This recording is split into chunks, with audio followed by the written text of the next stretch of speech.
Hello, everybody. I'm Graham Fluff from Fletcher Sports Zone. Welcome back to the Stanley Cup Finals, Game 2 between the Montreal Canadiens and the Tampa Bay Lightning. Tampa Bay coming off a 5-1 Game 1 victory where Nikita Kucherov scored 2 goals and an assist. Andrei Vasilevsky played well, and the tempers were flaring late in that Game 1. So we'll see if that physical energy for both teams carries over here into Game 2. I would just like to say a quick little thank you. I know that last broadcast, YouTube was apparently updating something during the Game 1 broadcast. So if you came over from YouTube to watch my Instagram live stream commentating the second and third period, much appreciated there. If you didn't, well, hopefully we go smooth sailing tonight, and I won't have to jump back on Instagram again. So I really appreciate you guys if you did stop by for that.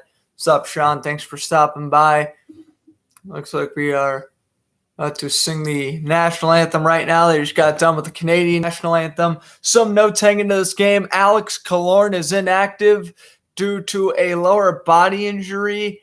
And for the Canadiens, some money has been spent to the NHL PA and such, as Canadiens defenseman Shea Weber was fined $5,000 for a slash on Nikita Kucherov in the first period during Game 1. So kind of your notes to keep an eye out for there as we go along.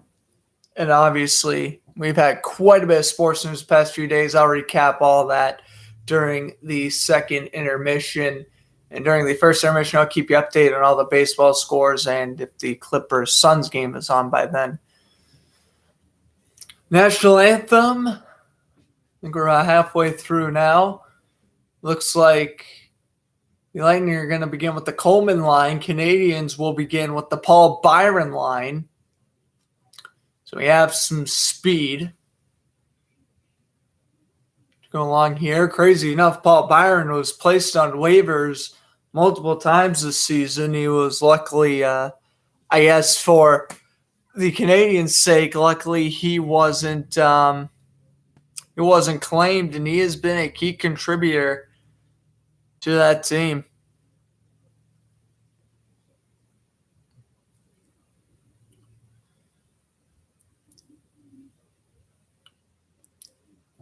All right. What's up, Annette? Thanks for stopping by. Appreciate everyone stopping by. National anthems have now been completed. Game 2 about to get underway. Carey Price, not great. Game 1 allowed 5 goals on 27 shots. That's going to equal to a save percentage around .860. That's not great. And Vasilevsky making 18 saves in his first game. Of course, after losing Game 1 the finals last year to the Stars, bounced back with a Game 1 win this year. Again, something to keep in mind. I mentioned this at the end of the Game 1 broadcast. Something to keep in mind. The winner of the last 3 Stanley Cup finals have ended up losing said series. So Montreal, don't give up hope after one game, because the odds are currently in Montreal's favor, believe it or not. As we are underway, and Carey Price almost gives up the puck behind the net. Here comes Montreal now up the other way. Missed a pass to Byron. Up ahead goes the Lightning the other way. Barclay Goodrow goes on in. The backhander hits off the side of the cage. Now Joel Edmondson will bounce it off the boards. And here come the Kings now the Canadiens work through center. Josh Anderson lost possession. Now Joel Edmondson will get back in his own end. Down to the, now 40 seconds in. Petrie from his own end will dish it up ahead. Deneau gets taken down by Sarnik. Puck goes in around the net. Now here comes Tyler Johnson. The quick pass up ahead. Here is a wrist shot from Sarnik, and that one missed. And now he has stoppage.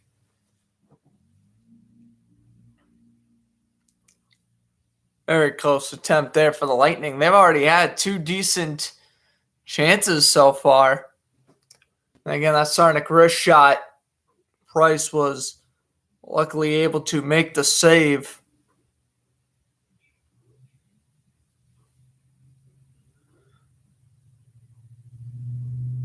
As now Faceoff's going to be taken to the blocker side of Price. Here's the no to take the draw against Goodrow. Sean's going for the Lightning. Yep. I figured that. Puck goes in around the boards. He needs to have his Canadian meme stale. This shot is blocked. And now this one's going to be brought up ahead off the boards. It goes. And now going out into the corner. Anderson lost possession. Puck goes in down low. Victor Hedman will steal. Hedman will dish it over. Off the boards it goes. Looking for Blake Coleman. Taken away by Montreal. They go in through center. Taken away. Joel Armia back in the lineup. Good news there for Montreal. He's back currently on that right wing. And out in front for Corey Perry. Tried to bat it down to his stick, but it didn't work. Now here is Ruta from behind the net. He'll try to play it. Ruta now waits.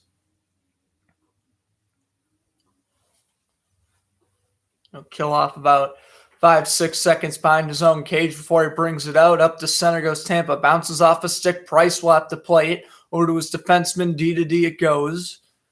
Here's a pass up ahead now to Suzuki, but he lost possession. Now flip back into the zone. Montreal will get it back. Off the boards it goes. Here's the backhand pass. Into the neutral zone it goes. Montreal with some nice passing, and it works! A backhand forehand, and Vasilevsky makes the save. Well, it worked. Suzuki with a very good attempt right there on a near breakaway. Now here's Palat the other way. Wrist shot by Point is up and over the net. All right. A quiet first 2.5 minutes, and all of a sudden, you have the two best scoring chances of the night right there. Of course, this game is still under 3 minutes old, so we haven't seen anything yet, but I'll tell you one thing. Best scoring chance right there for the Canadiens and the Lightning, both about 10 seconds apart. Here's a shot from an angle. That one bounced off the board. Sergachev will now dish it over. Here's Nikita Kucherov, who leads all players in points during the finals thus far. Sergachev over to Kucherov. He works around the Canadian defenseman. That shot's blocked. What a block. An incredible hustle by Brendan Gallagher, and now he goes for the line change. That was a very nice block there from Brendan Gallagher. I give him all the props in the world. He kind of just ducked down, blocked the slap shot, tried to clear it out to center, and then went for the line change. Good play there. Gallagher, a good defensive forward. The backhand pass for Josh Anderson doesn't connect. Now Montreal will shoot in the zone around the boards. It goes, and Tampa gets it back. Quick pass up the left wing. Flipped into the zone. Coleman now in a puck race with Edmondson. Lightning are going to win that. Now a puck jam down low. Lightning come out with it. Here's a wrist shot from Goodrow. Save. Price scored on the rebound. Another good save by Price. Flipped in by Gord. Played around. Price will slow it down for Petrie. Petrie over to Edmondson. Up ahead it goes. It bounced off a stick. Now flipped out near center. Armia off the boards for Corey Perry. Doesn't connect. Sarnik will flip it in down low. Armia will steal. And off the glass. And Corey Perry down to chase down with Ryan McDonough, who will skate back behind his own net. Over to Sarnik. Tipped by Tyler Johnson, and now an icing. Face-off will probably be taken back in Tampa Bay's end. Hey, we had about 3 minutes of fast-paced hockey there.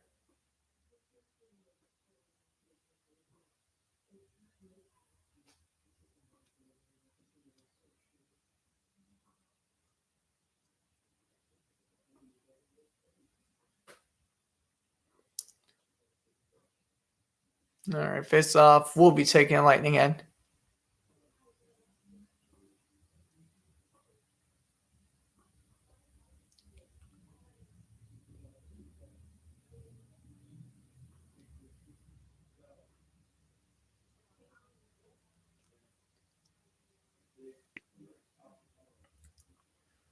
Okay, face-off's actually taking that center. Okay, I wasn't expecting that.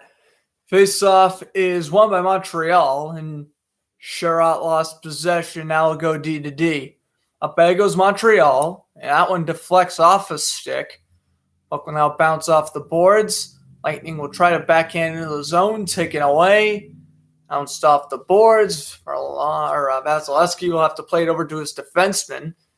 Now Montreal keeping the pressure down low. Pass over to the blue line, and Gustafsson whipped on the DD pass. Cole Caulfield, a speedster in the offensive zone for Montreal, but he's not going to be able to steal it from Tampa Bay. And here comes Braden Point. Point coming up the left wing around the net, gets tripped up, and that's going to be a penalty all day. A blatant trip for Jeff Petrie, and off to the power play Tampa Bay goes. Let's take a look. Petrie, oh yeah, clearly with the trip on Point. I mean, Point's left leg kind of fell over the net, but at the same time, it looked like that was still pretty preventable on Petrie's part. So I can certainly agree with the penalty there. And so 2 minutes to begin for the Lightning.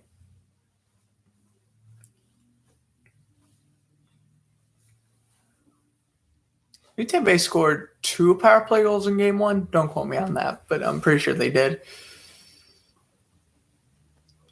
Raw is won by Montreal. He beat Stamkos. That was Deneau.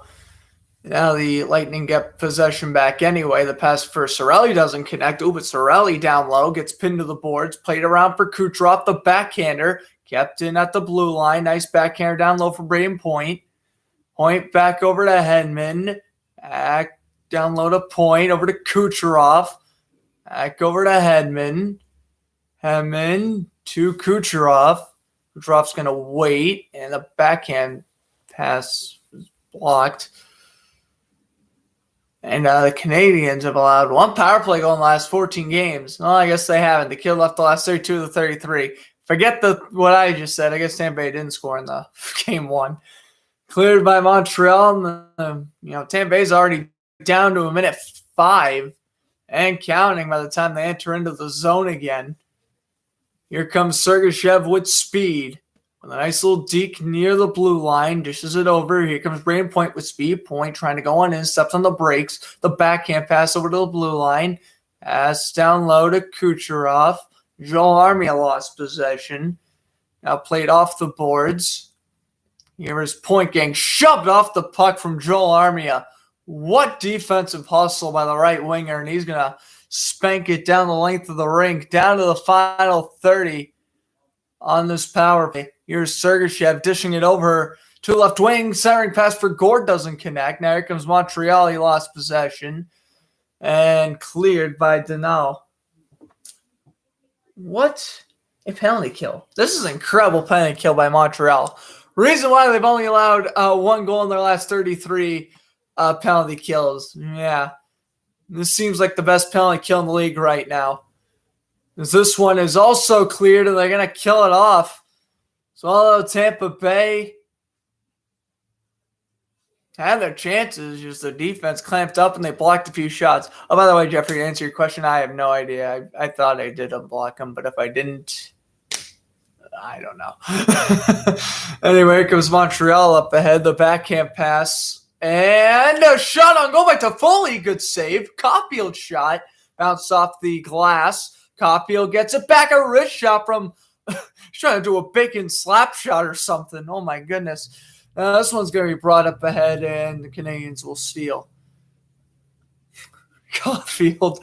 He did. Hey, I'll give him credit, though. He was doing everything to get that shot on net. Here's Colton now. Pinned to the boards by Gustafsson. Patrick Maroon, the backhander, doesn't connect. Flipped over to Armia. Played around. Now pass down low is taken away by the Lightning. And they come up 2-on-2. Shot into the zone by Ruta. Price slows it down. Plays it around the net for Sherratt. A dangerous pass there by Carey Price. At center, Tampa steals. They'll shoot into the zone. Now taken away by Sherratt.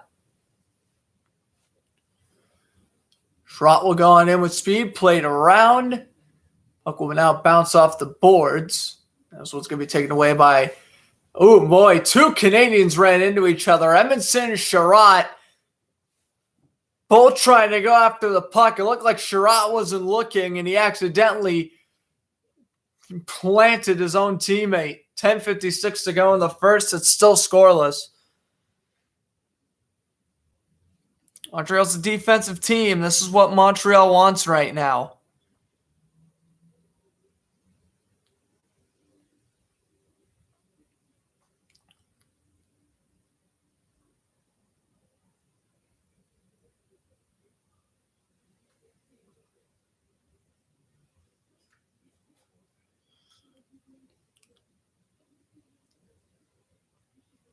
Okay. Yeah, but Montreal just gotta keep on blocking shots.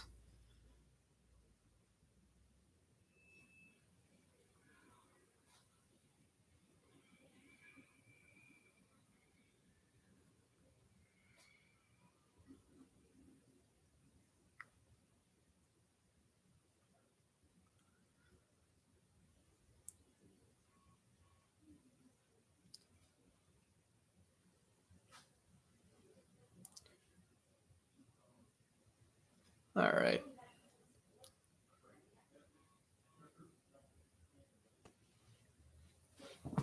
Okay.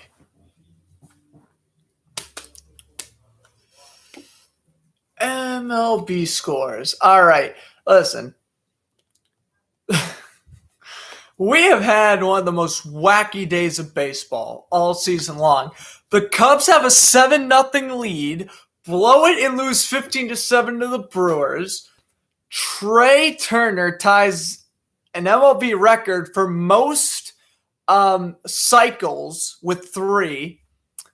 The Angels had a 2-0 lead heading into the bottom of the first. Shohei Ohtani on the mound for Los Angeles, and they give up 7 runs.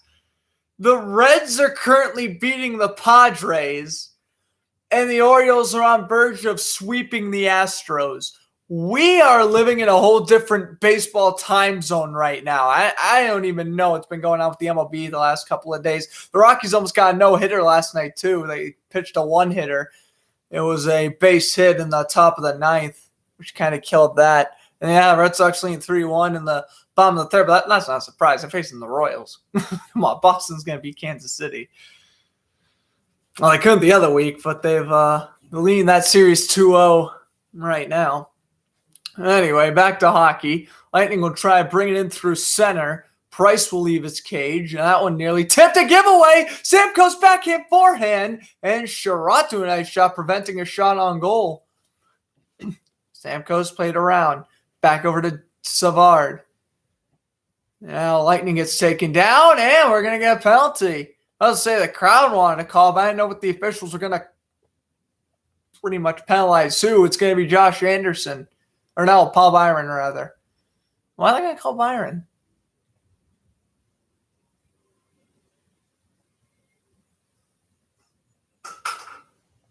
Oh, slashing. Okay. They'll call a slashing on Byron. Well, yeah.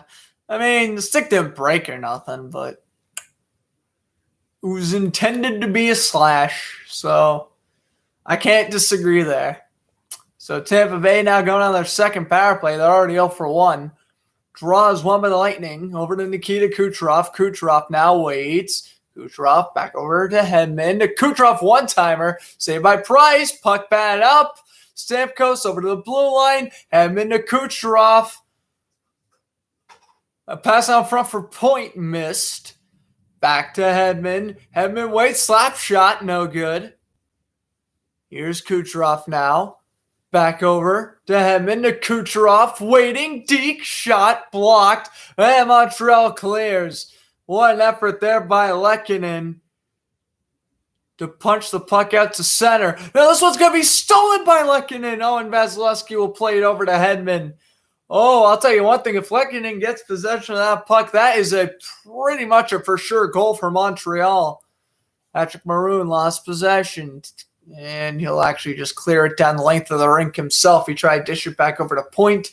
didn't work in his favor. Already a minute gone in this power play. Kucherov up ahead to Sergachev. Sergachev waits.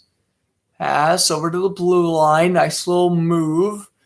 Kucherov, the backhander, bounces off the glass. Played around by Maroon. Taking the shot, Sergachev. Back down low to Kucherov. Kucherov's one-timer saved by Price. So he read that one like a book. Good save there by Carey going post to post. And now he had another stoppage. I don't know why this is. Technically see me. Oh, yeah. Yeah, well, we'll see. Red Sox, if they win tonight, they could presumably sweep the Royals. Yeah, if the game gets postponed tomorrow. Tomorrow's going to be Power Skate, if anyone's wondering. I know you're thinking, oh, what the heck? You haven't been on Wednesdays the past couple of weeks. We're sorry. Alex has a job, and I've been quite busy myself. But we will be on tomorrow, though, for Power Skate. Regular time. Actually, no. Not even regular time. 8 o'clock tomorrow. Sorry for the schedule changes. That is what it is. At least you're getting your weekly show. So we were originally going to commentate Game 2 tonight. Then we were going to commentate Game 3 on Friday. But since Alex is busy both those nights, we're just like, okay, we'll do a regular 1-hour talk show tomorrow. As Maroon will dish it down low. Lightning still have, 3 seconds left on the power play. All right. Pass over to Johnson. Tyler Johnson shots blocked. And Montreal killed off another one. 33 for 34. Byron. Laying around, like it in with a good hit. D to Gustafson. Back over. Gustafson. Roll his way through center. The pass flipped into the zone by Tyler Toffoli missed. Now here come the Lightning. Sarnik going on in. The backhander, no good. Now here's Gustafson. Played it around for Petrie. Gallagher will bounce it off the boards for Suzuki. Look back in. And Suzuki will get back. I know it's Suzuki, but I still say Suzuki sometimes. So if I do mess that up, just yell at me in the chat if I'm messing up anyone's names. I give you full permission to put me on full blast. All right. Canadiens try to clear. They can't. Played around. Pass down low to Colton. Colton now works around a defender. Ooh, looks like Colton got tripped up there. No call. That shot redirected. I think that was Edmondson who, I thought made the trip, but they didn't call anything. Now backhander and up ahead they go. Number 7 is in the game for the Lightning, and that is Matthew Joseph, who again is replacing Alex Killorn tonight. This one brought up ahead now by the Canadiens. 3-on-2 they go with Army, and the backhander on goal is tipped by Kakaniemi, but a good save by Vasilevsky. We get the smother. Faceoff will be taken to Vasilevsky's blocker side. 6:20 to go in the first of this crucial Game 2 for Montreal. Well, crucial Game 2 in general, but I would say more for Montreal.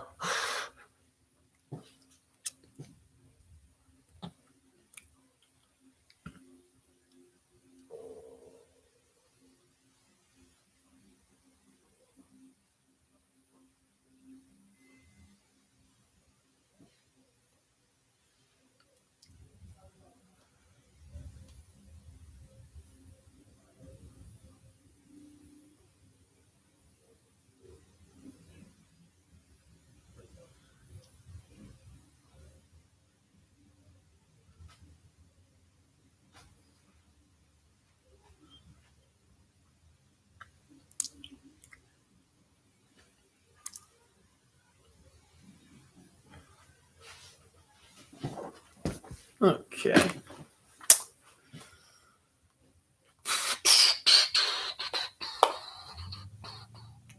Let's see here. So commercial break. It's looking at the other MLB finals from today. The Cardinals beat the Diamondbacks 7-4, and the Rockies beat the Pirates 6-2. Currently, top of the 6th, Tigers have a 5-4 lead over the Indians. Bottom of the 4th, Phillies being the Marlins 4-2. Bottom of the third, Yankees being the Angels 7-3. Top of the fourth, Mariners and Blue Jays. If anyone wants to see that Blue Jays Mariners game, is strictly on YouTube. That's the YouTube game of the week. So if anyone wants to watch Mariners and Blue Jays, it's on YouTube. You can't watch it on the local Seattle or Sportsnet.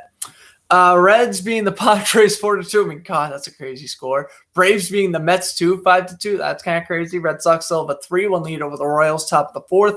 And the Orioles have a 4-0 lead over the Astros in the bottom of the first. And the last game to start, 9:40 Eastern time in about an hour, Rangers and Athletics. Canadiens win the draw as we come out of our second commercial break. Gustafson's shot, saved by Vasilevsky, and he smothers. 6:13 to go now, and the faceoff will again be taken to his blocker side. It's thundering down in your area, Jeffrey, man. I got to tell you one thing. I drove through, when I went to a store earlier today, I drove through the thunderstorm, but luckily the thunderstorm hasn't hit my area yet, so that's good. Worst comes to worst, if I lose power, I have a generator, so I'll just be gone for like 5 minutes. I'll come back on. All right, Canadiens lose the draw here. Brought up ahead by Patrick Maroon. Here comes Maroon trying to win 3 straight Stanley Cups. Second with the Lightning, of course, and then broke my heart with the Blues back in 2019. Bruins fans still not over that. D pass Savard to Johnson down low, looking for Maroon. Hit the side of the net. Okay, that was interesting. Here comes Montreal now up the other way. The deke by Gustafsson didn't exactly work in his favor. He puts the puck in deep though. Eric Stahl on the backhand pass didn't connect. Now here come the Lightning up the other way. Shot on into the zone. Carey Price will slow it down. Now Montreal will go DD to Sherratt. Sherratt goes on in, pass over to Gallagher. Ooh, and now Gallagher will cross-check a Lightning to the ice. I'm surprised there's no penalty there. Here's a good check. Looks like that was Joseph who laid the hit on Sherratt. Gord lost possession. Here comes Phil Deneau. Now with the backhander in, Hedman now plays it to the left wing. Up ahead it goes. Flipped back in around by Gord. Gord then gets sandwiched by Joel Edmondson. Montreal steals possession. Now Tampa gets it back. Ruda down low. Ooh, and a big check there. Gord falls hard. Another good hit by Joel Edmondson. Now, I wonder what Joel Edmondson and Patrick Maroon are going to do if they meet up. Of course, both played on the Blues back in 2019, so I wonder if they'll drop the gloves or something. There's a nice call here, 4:22 to go. Face-up taken back in Montreal's end.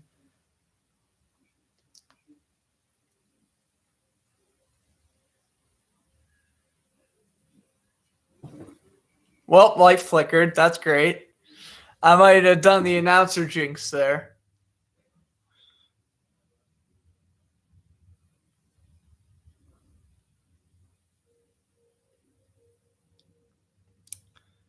Light flickered once. Hopefully, if I'm going to lose power, hopefully it'll be the first intermission so we don't miss anything. Here comes Montreal and a good attempt to Foley's wrist shot. Blocker stopped by Vasilevsky. Oh, my goodness. Here come the Lightning now up the other way. 3-on-2 they go. The drop pass to Kucherov. Kick saved by Price. And out to Foley. Tries to clear. Here come the Canadiens 2-on-1. Wrist shot. And Vasilevsky shut the 5-hole. He made the save on Suzuki. The backhander from blade to stick it goes. Flipped into the zone by Andre Palat. Down low to Point. Point, a shot. That one tipped wide by Kucherov. And Montreal will clear, and they'll send it down length of the river where an icing is called on David Savard.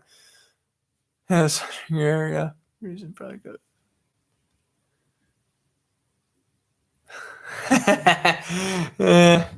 Lightning didn't, I mean, listen, Jeffrey, if I were you, I'd be rooting for Montreal because it seemed like you really wanted the Islanders to win the cup. So I think, yeah, you would probably want Montreal to win the series, but I'm not entirely sure. Face off is won by the Lightning. Here's Savard. Savard shot, kick save by Price. Up a huge rebound, and then the one-timer missed to the blocker's side, and that one's going to land that play. 3:25 to go in the first. Will we get a goal eventually? Will the Canadiens get a power play eventually? Will I lose power eventually? We'll find out. Game 2 resumes. Lights flickered once.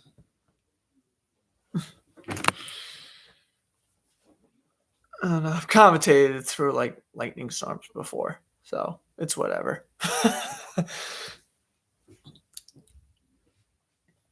I've commentated once through a blistering snowstorm, a bunch of times during like lightning and like downright pouring rain. The pleasures of being in a house. And I just realized the Red Sox game is probably in rain delay. That game is probably not gonna end soon. Oh no, they're still playing? What? I guess it's not bad at Fenway. I'm shocked. All right. There you go, Red Sox. Keep powering through the rain and the thunder. There you go.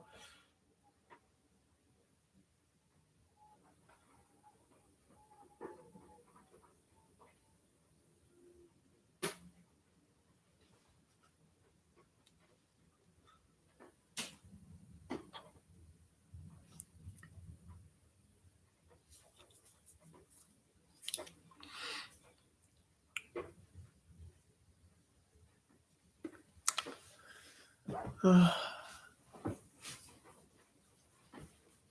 thinking one thing though. Props to well, I mean, again, I guess there's not a lot of thunder near the Boston area, but yeah, props to the Red Sox playing through that if there's bad weather near there. All right, back to an arena. Most players with consecutive 30-plus point postseasons. Nikita Kucherov this year has tied Wayne Gretzky in 83 and 85, and then 87 through 88, and Mario Lemieux through 91, 92. Of course, 91, 92. Last year's the Penguins would win the Stanley Cup until they won back-to-back in 2016 and 2017, respectively. Man, Nikita Kucherov's a beast. And mind you, we missed the entire regular season. Except it's Stamkos, well, for the most part, Stamkos, but Kucherov's playing well. And of course, there's Luke Richardson, interim head coach for Dominic Ducharme, as, of course, he's still in COVID protocols. He had a quarantine for 10 days. I think that 10 days is pretty much cut and dry now. He should be back by Game 3, no later than Game 4, but I would imagine Ducharme will be back behind the Canadiens bench for Game 3 as that shot on goal, save made by Price. Puck kept in down low. Here's Kotkaniemi. Played around for Weber.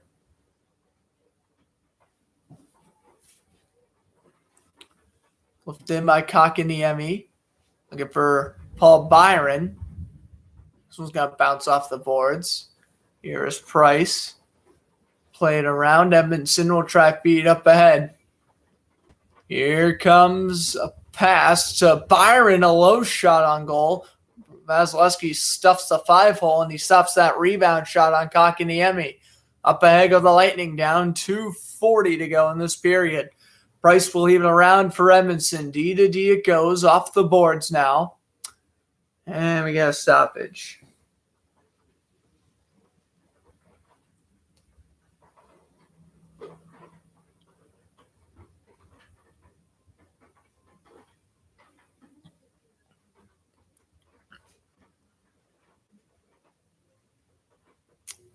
Okay.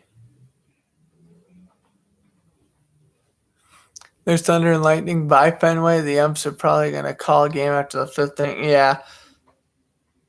Yeah, they just want to get rid of the inning. That makes sense. And I was about to say, I'm like, there's no way. Like, I'm looking out my window, and when I see the lightning come, I'm like, it's coming from where Fenway's coming from. I mean, obviously not that far away, but like it's coming from that angle. So I'm like, all right. Yeah, they probably will call off the game after the 5th inning, or at least put in delay. It was supposed to start at, oh no. That is not good. Philip Deneau got a stick to the face. Is there blood? It looks like there's a little. Oh, Deneau's saying there is. And of course, if you draw blood, it's a 5-minute major. Always remember that. Let's see. A blatant high stick by Ryan McDonough. Oh my goodness. I would give McDonough 5. Oh, the puck wasn't even in the air when he brought his stick up that high. And if he draw blood again, that's 5.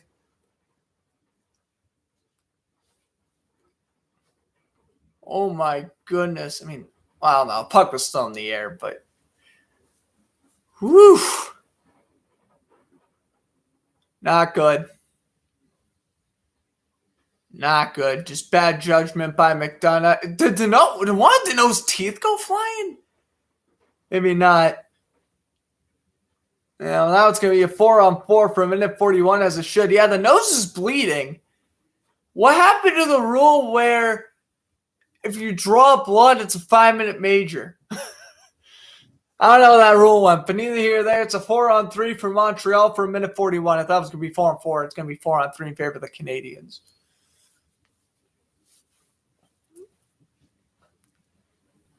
I would give McDonough 5. That was ridiculous.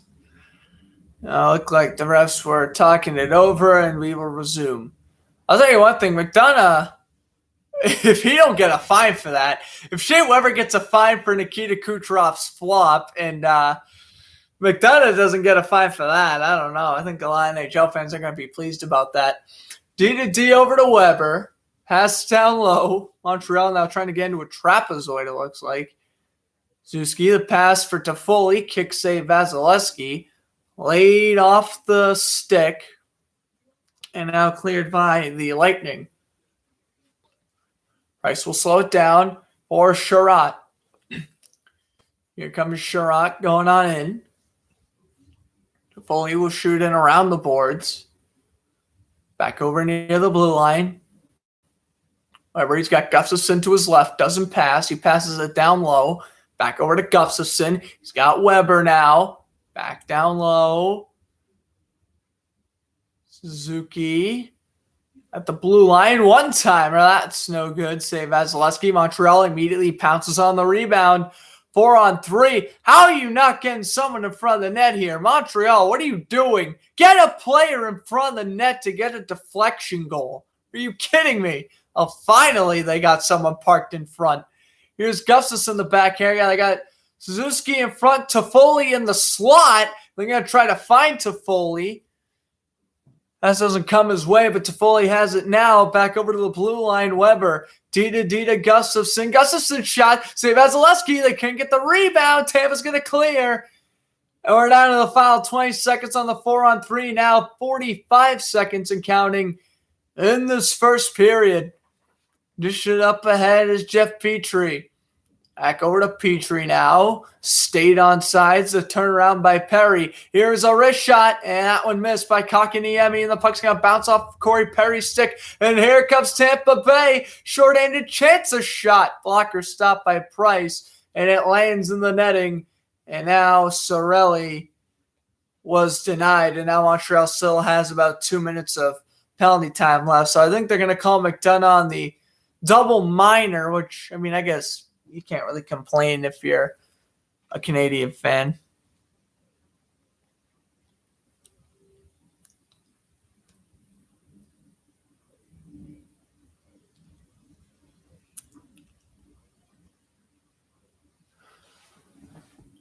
Face-off will be taken to the blocker side, rather, a carry. Draw is won by Montreal. We'll try to bring it up ahead. I mean, if I was Montreal, you are on the power play, I would not kill off these last 20 seconds. Kotkaniemi goes in. Pass bounces off the boards. Sergachev will clear. The backhander here, Shea Weber passes it up ahead. Quick pass from Gallagher to Kotkaniemi out in front. Oh boy, well, give Montreal credit. They had a scoring chance the last second of the period. What's this now? Josh Anderson. He's irate with the officials. Oh my goodness. Anderson's barking to the officials about something. I'm not entirely sure what. We hit the first intermission. It remains scoreless here at Amalie Arena. Well, she's scoring goals. You know, you say that, but when Tampa Bay has been shorthanded for the last 3.5 minutes, and Montreal's just blocking every single shot practically that comes their way, kind of makes sense why Tampa Bay isn't scoring because they're keeping them at bay.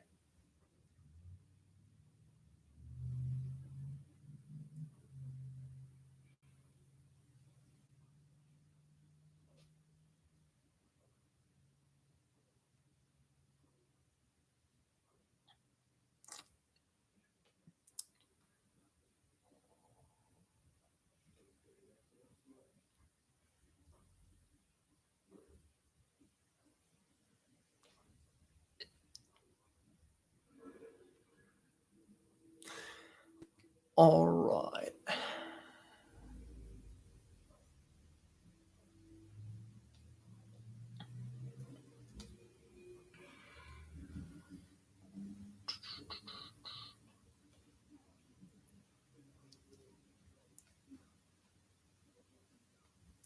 So we've hit the intermission.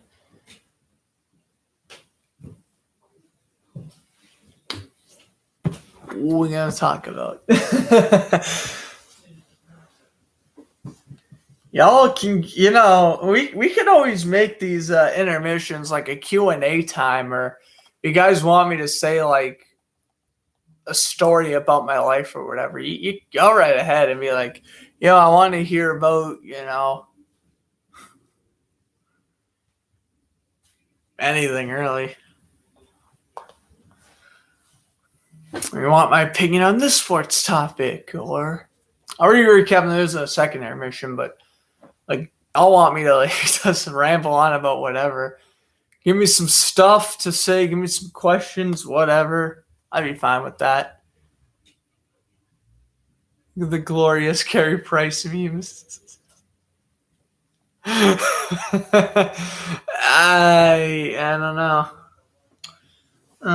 I think Corey Perry's not a fan of the memes. If I had to take a guess. No idea.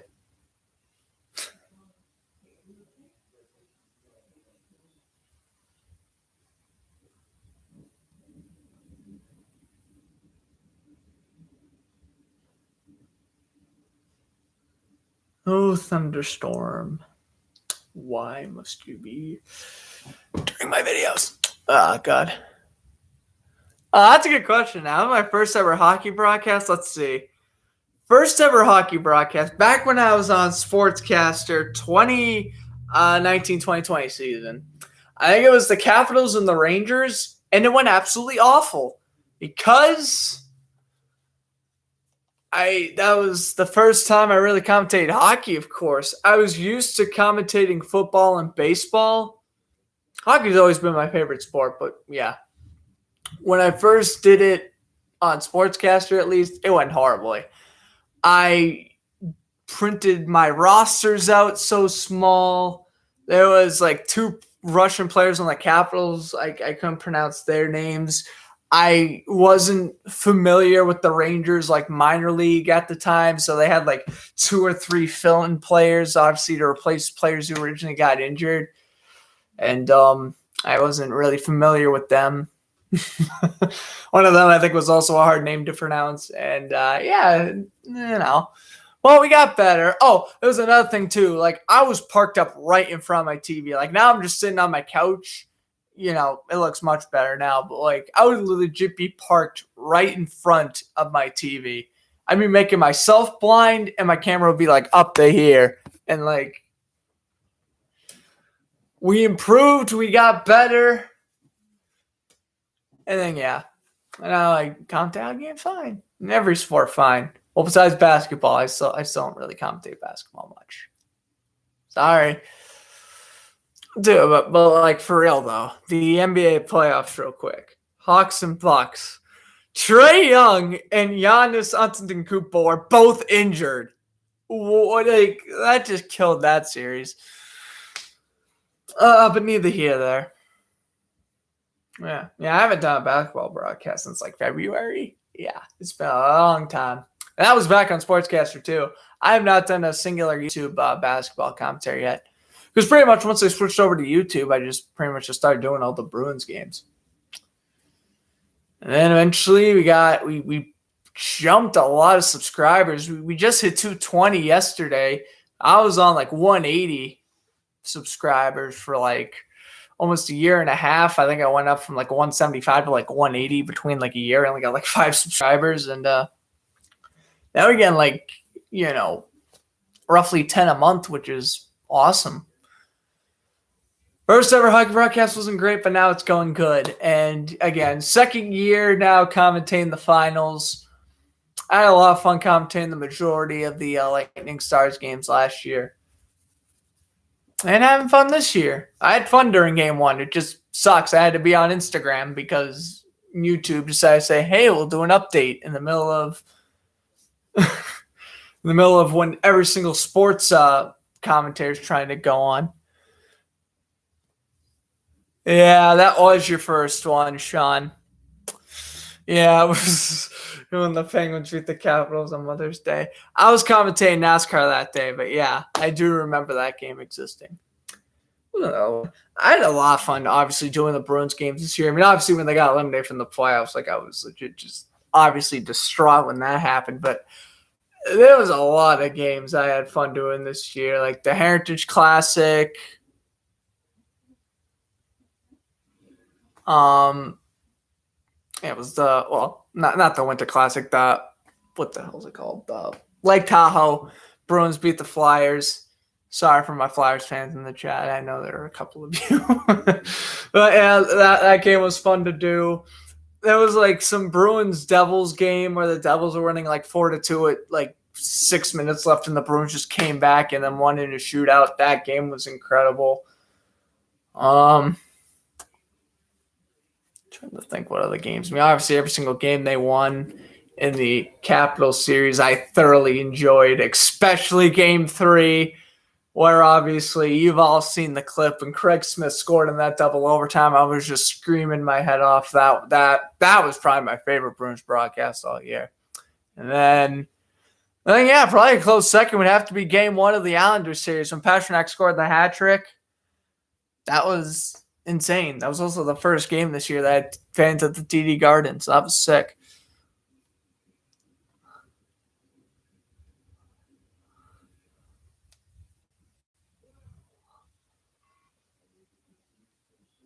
All right. Apparently, yeah, TJ's channel is still blocked. Okay, that's my fault. I'll go and block TJ right now. Yeah, first hockey broadcast and kind of just my best Bruins broadcast, I guess.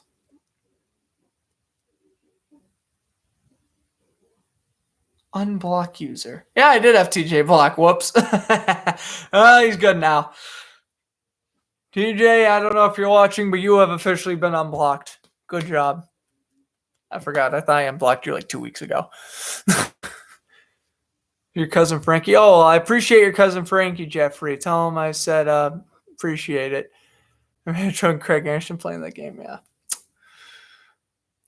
Probably one of the most upsetting commentaries all year long is because Bruins Capitals Game 2.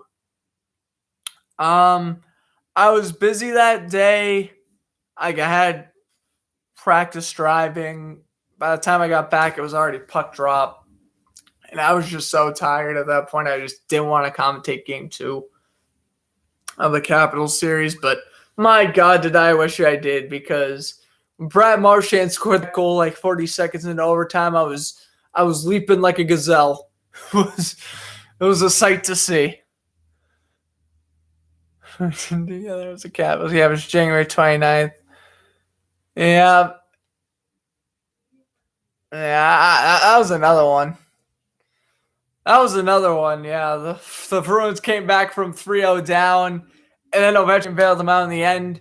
But then, like the following week, the Bruins actually came back from 3-0 down to win that game. That game was also on Sportscaster, but yeah. That was the one when Brandon Carlo scored with 2 minutes left. I was like, Brandon Carlo, oh my God. He's not made of glass. He's going to be a good defenseman. And then Tom Wilson happened, and I'm like, oh, great. Well, I'll tell you one thing, though. That's another one I'm happy I missed. If I did that Bruins Capitals game where Wilson did the cheap shot on Carlo, oh boy, that would have just been me complaining about the officials the whole time. Dodged a bullet. I didn't do that one.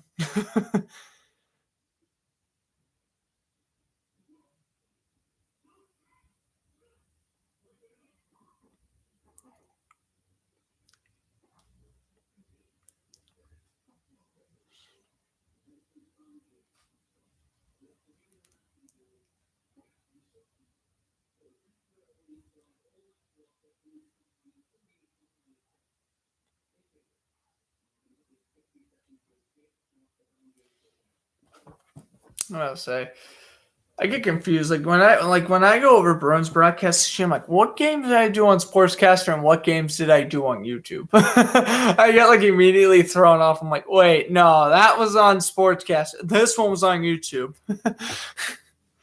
I get so confused. I've been better off on YouTube though. Like, listen, I get Sportscaster was like giving me opportunities and stuff, and I'll always respect them for that, but. Like, I gotta be completely real with you, though. I noticed that I've been getting a lot more publicity on YouTube. Somebody's just been getting more subscribers, more viewers. I know my Instagram, obviously, I advertise the hell out of my Instagram all the time, obviously, because Fletcher Sports Zone for daily sports news, you gotta follow, right? But, there was a dry spell where I hit 1.5K, and I was not getting past 1.5K. I was on, 1,520 followers for I only got 20, 25 followers in a month, I think it was. And I was seriously contemplating about oh God, should I take a break from Instagram and stuff? My numbers were really going down. But then I don't know, once I started going on YouTube, it seems like my followers are back on track again. And I've actually been getting quite a bit more.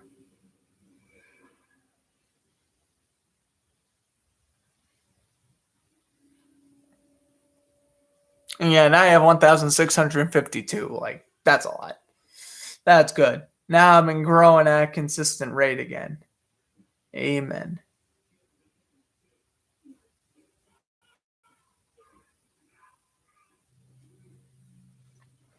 That's why I hear the nickname Vanchuk. I mean, listen, the fact that Vanacek finished 6th in the Vezina is ridiculous. It's so ridiculous. You should be nowhere even near the Vezina. I wouldn't even put him in the top 10. I ain't even trying to hate. I'm just being dead honest. Samsonov is the Capitals goalie. Let's be real. It's Samsonov, and if Lundqvist can miraculously come back next year, Lundqvist is your goalie too. Vanacek's good, but he's not going to lead you to a cup. Brent Hope could lead you to a cup. Samsonov, I don't know if he can lead you to a cup, but at least he has more promise than Vanacek.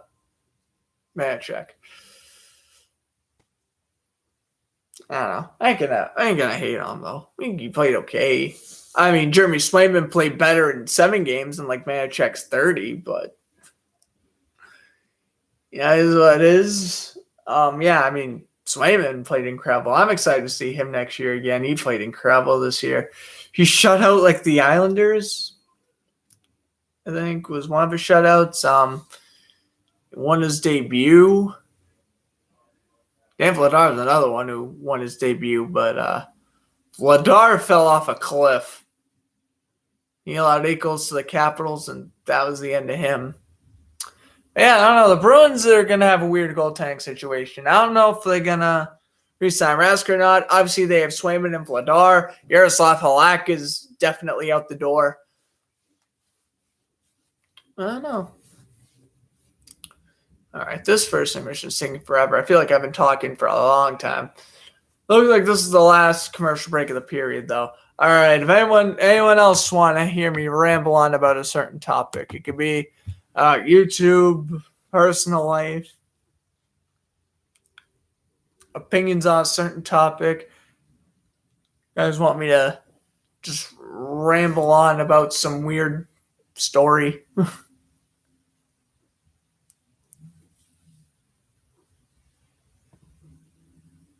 Both our favorite ones got to go. Oh, between who?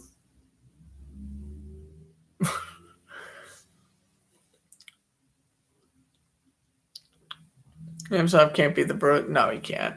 Neither can Vanacek, really. Vanacek can't really either. I mean, let's put it this way. Vanacek blew multiple 3-0 leads, or multiple 3-goal leads. And all Samsonov did was take a nap, and Craig Smith answered the wake-up call.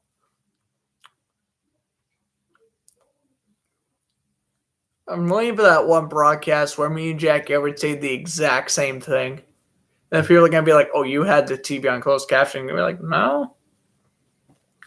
I'm just Jack Everett in disguise, is what it is.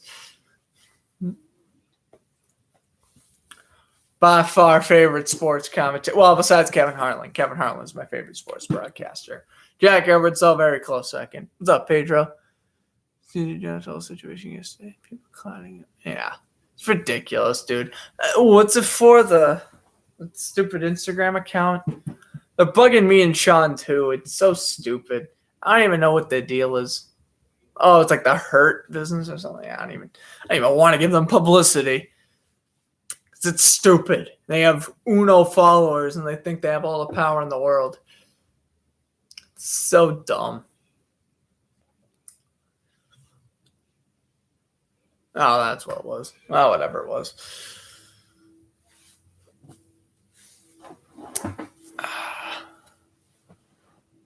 Yeah, we're ready to get this second underway.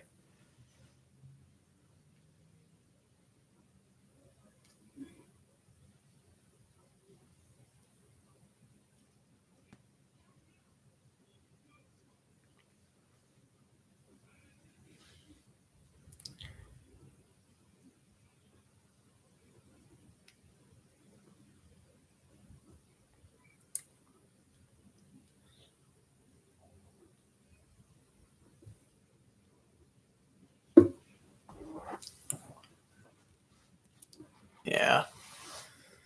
So, yeah, I don't know what their issue is with any of us, but I don't know. I've just been ignoring them because I could care less. It's just like, shut up. What you're saying's wrong.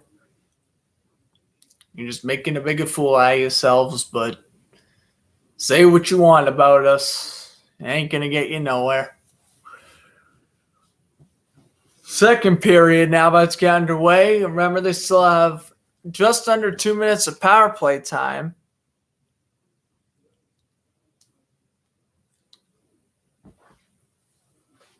As Cole Caulfield will, at least the Caulfield line will come up for Montreal. The Coleman line for the Lightning. McDonough's still in the box for 2 minutes and seconds underway. And Keith getting traded? Yeah, I heard about that too. Keith might be getting traded to a Western team. I'm just afraid the Kings are going to do it, and I'm going to have to get all upset about it. That's down low. Played out in front. The shot. Save Vasilevsky on Suzuki, and it's cleared by the Lightning. I don't know. I mean, I can see Duncan Keith maybe going to the Ducks. We'll see. Here comes Caulfield now, or rather Gustafsson, the pass. Kept in by Toffoli, or to Suzuki, lost possession. Now Corey Perry has it. Perry will weave his way through, pass it back. Here comes Toffoli now, tries to work around Sergachev. Here's Toffoli, a pass down low, played around by Suzuki. Backhander near the blue line. waiting. Edmondson, the pass down low. That shot is denied. Down foul, 25 seconds of the power play. Here comes Cole Caulfield. I think pushes it over to the blue line. That shot's blocked. And puck will go into the corner and cleared by Tampa Bay. And now Montreal's pretty much got one last chance.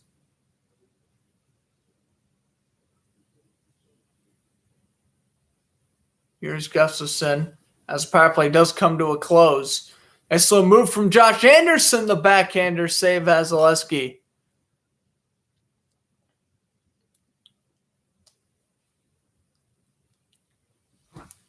Well, Vasilevsky obviously has been playing well. Obviously currently has the shutout.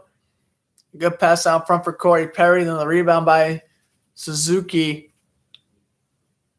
was a near goal glove side. It looked like it got deflected by Sergachev.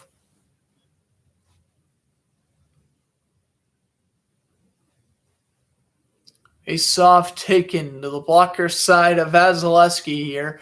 18:25 to go in the second period. Faceoff actually taken to his blocker side. Okay. Runa will now win the draw, and here they come. Now that stick broke for Kakaniemi. Flipped into the zone by Tampa Bay, and now Montreal will retrieve it from their own end. Ooh, and Tyler Johnson gets run over by Paul Byron. Here is Petrie now. Off the pass, head to center, taken away with the Lightning. Sorelli steals the backhander. That one missed and cleared.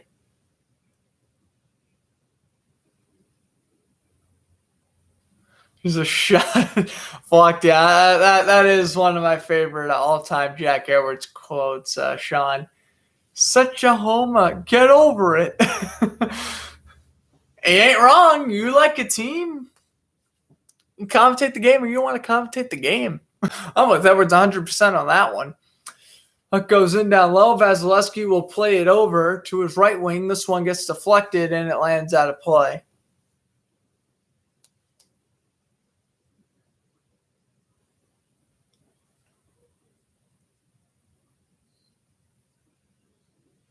I have no idea why Pimple's on that show. I mean, it's because obviously he's the owner of Daniel Suarez, but other than that legit reason, I would not have a clue.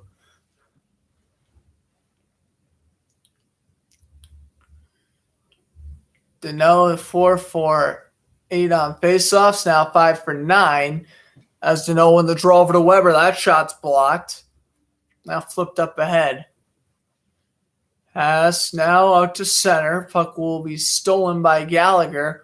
Oh, and a Canadian gets run over there.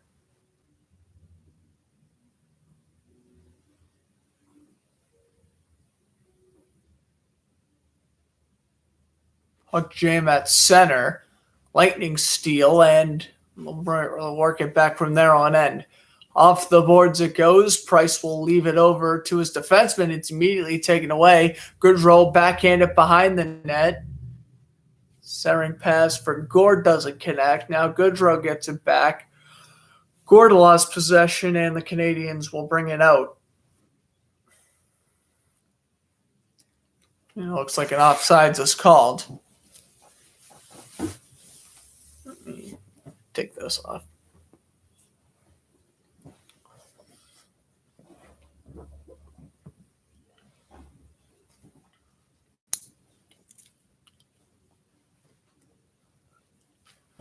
Okay. Yeah, we'll take a look again on the replay. I mean, good forecheck by the Lightning, but just couldn't keep the puck in the Canadiens' end. Now we're going to get our fourth center face-off of the game. Lightning win this one, and they'll shoot in around the boards. Good hit from Palat. Over to Corey Perry.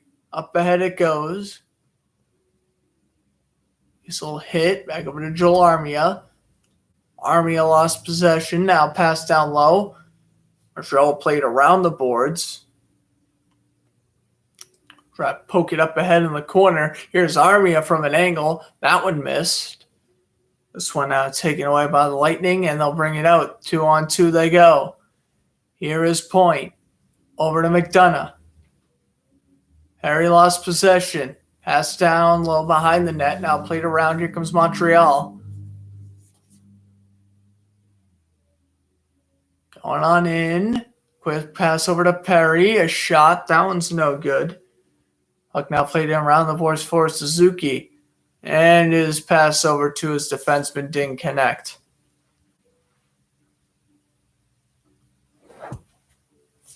Caulfield lost possession. Now Tampa Bay will get it back. Up ahead to Sergachev. Flipped it in behind the cage. Montreal with a good hit. Gord shot deflected wide by Price. And now here come the Canadiens up ahead. Wheezing his way through center. The pass for Toffoli doesn't connect, and Toffoli delivers a good check on Sergachev. Up ahead goes Goodrow. Pass over to Blake Coleman. Coleman turns around, fires into traffic. It's blocked. Back over near the blue line. Sarnik waits. A shot glove save Price, and he smothers faceoff taken to Price's glove side.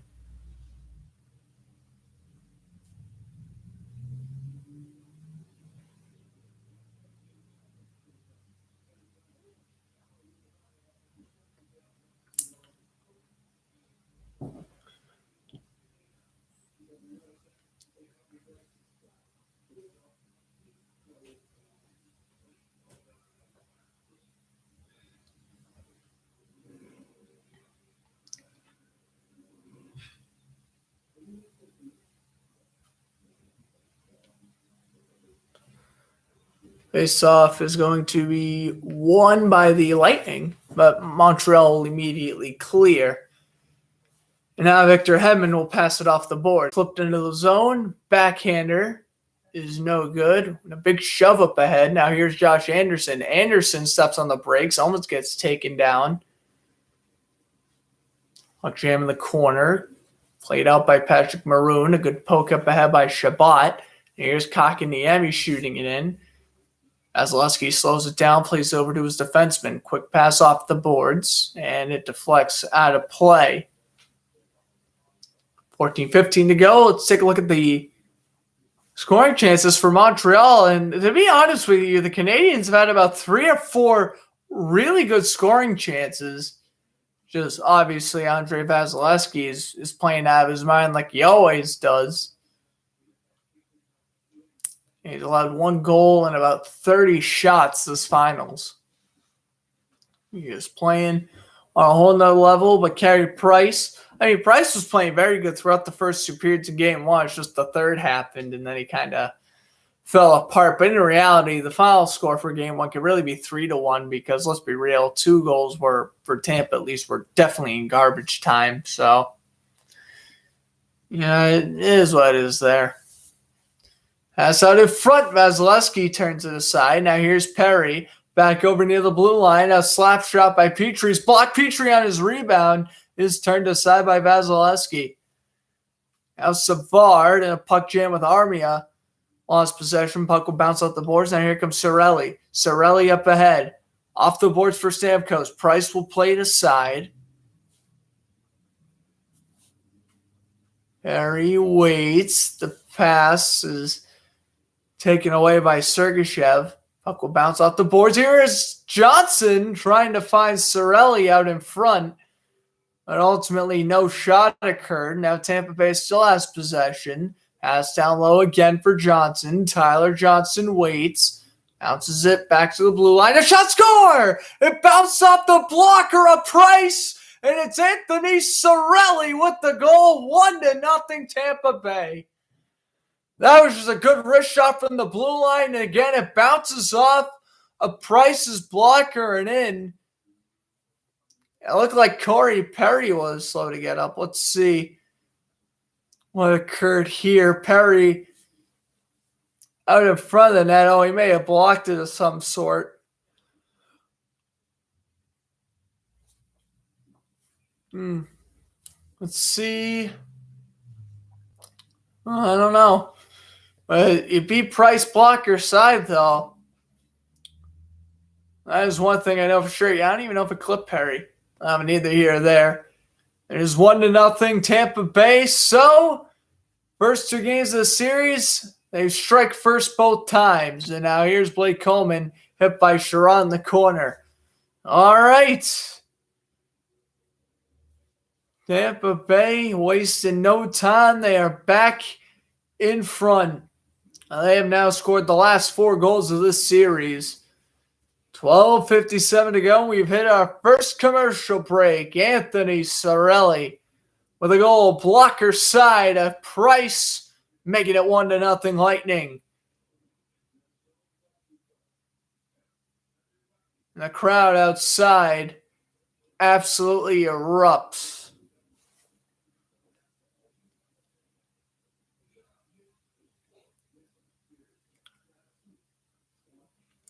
Why am I yawning? I don't even know why I'm yawning.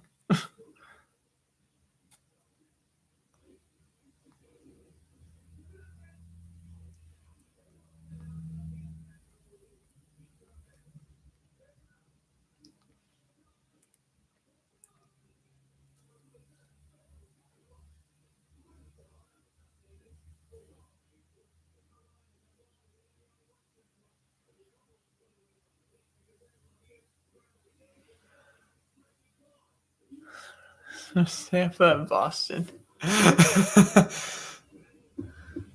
Well, I'm quite disappointed with Montreal had their chances so far.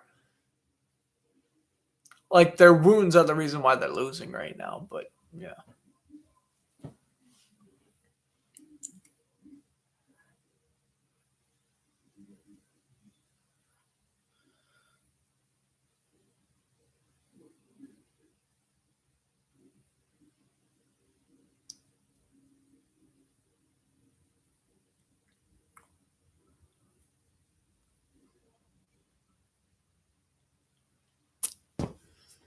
All right. Well, hopefully this commercial break's over. It is over. Would you look at that? 1-0 Tampa Bay off the goal again by Anthony Cirelli. Bounced off the boards. Ruta brought in down low, and then the pass went back to Tyler Johnson. Then Johnson with a long backhand pass back over to the. Oh, I thought it was. Never mind. It was not a backhand pass. It was just a little bounce off the boards that went to Cirelli, and he was able to score blocker side. He has 5 points in 5 games, 2 goals, and 3 assists. Playing quite dandy, if you ask me. Gallagher will win the draw, and here's Weber going D to D. Up ahead goes Montreal, wasting no time trying to tie the game. Vasilevsky with a good save. And he smothers that one.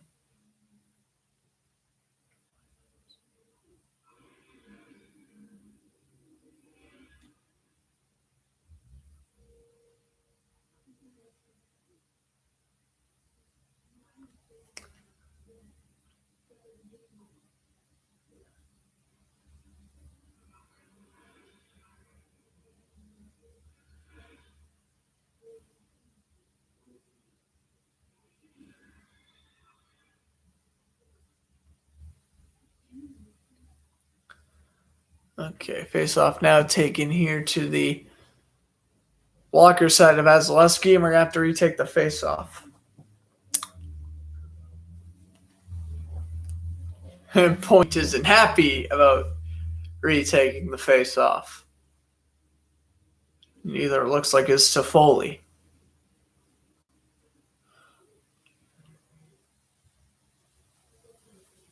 Lightning will bring it up ahead. Flipped into the zone. Here's Palat. Lead around. Palat tries to run over a Canadian. And now this one's going to bounce off the boards. Here's the pass. That one bounced off the skate. Out of the stick. Flipped in through center. Here's Weber. Lost possession. Here comes Suzuki. Over to Toffoli. To Cole Caulfield. His shot missed.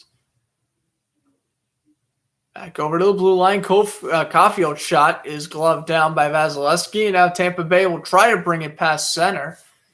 From blade to stick, it goes to Ryan McDonough. He played it around the boards.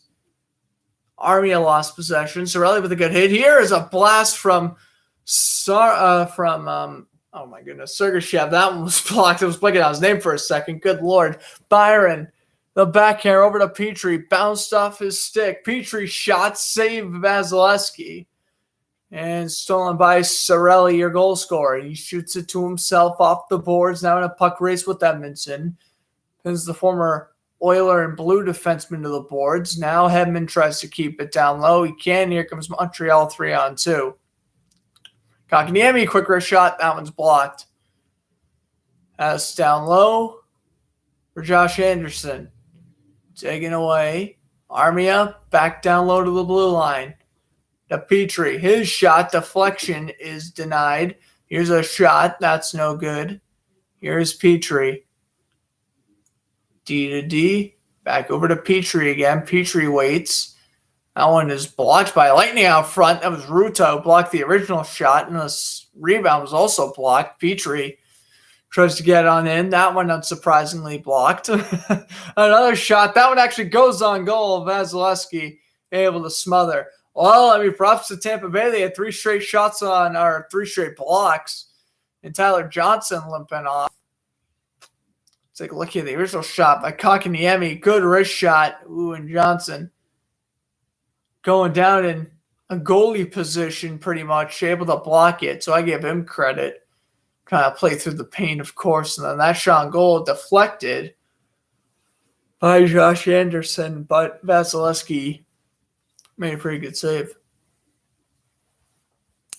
Puck shots 9-5 in favor of the Habs. As we approach the halfway mark of regulation, it is 1-0 Tampa Bay off the goal by Anthony Cirelli a few minutes ago. Byron wins the draw. Here's a shot. That one is smothered. Weber took the shot.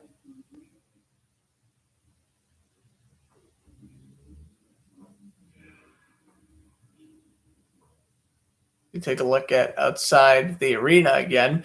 Faceoff is taken by Montreal, and shot on goal is denied by Vasilevsky. Through center it goes.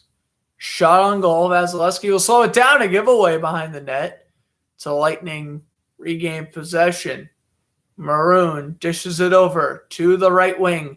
Pass for Joseph doesn't connect, and you got stoppage.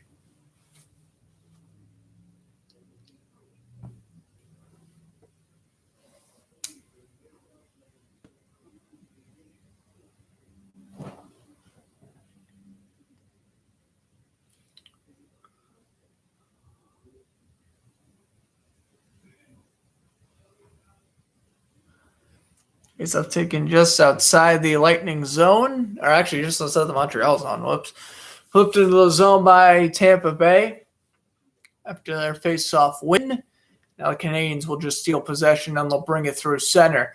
Intended for Gallagher. Gallagher will try to kick it forward. Oh, what a hit there. Lekkonen's back. Bounced off the boards, and that was not good. And it looks like he's going to be all right. Blake Coleman over there. So is Maroon. Trying to tender the poor Canadiens left winger. Let's take a look here. Shoved by Sergachev. In a very scary fall into the boards. His head twisted. His helmet buckled off. I doubt we get a penalty, but near disastrous hit there.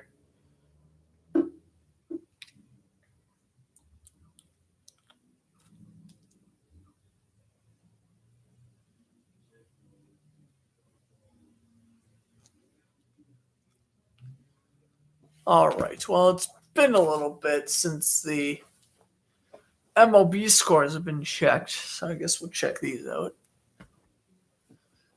I am kind of cold. I am going to wear my Bruins. Whatever. I'm kind of cold.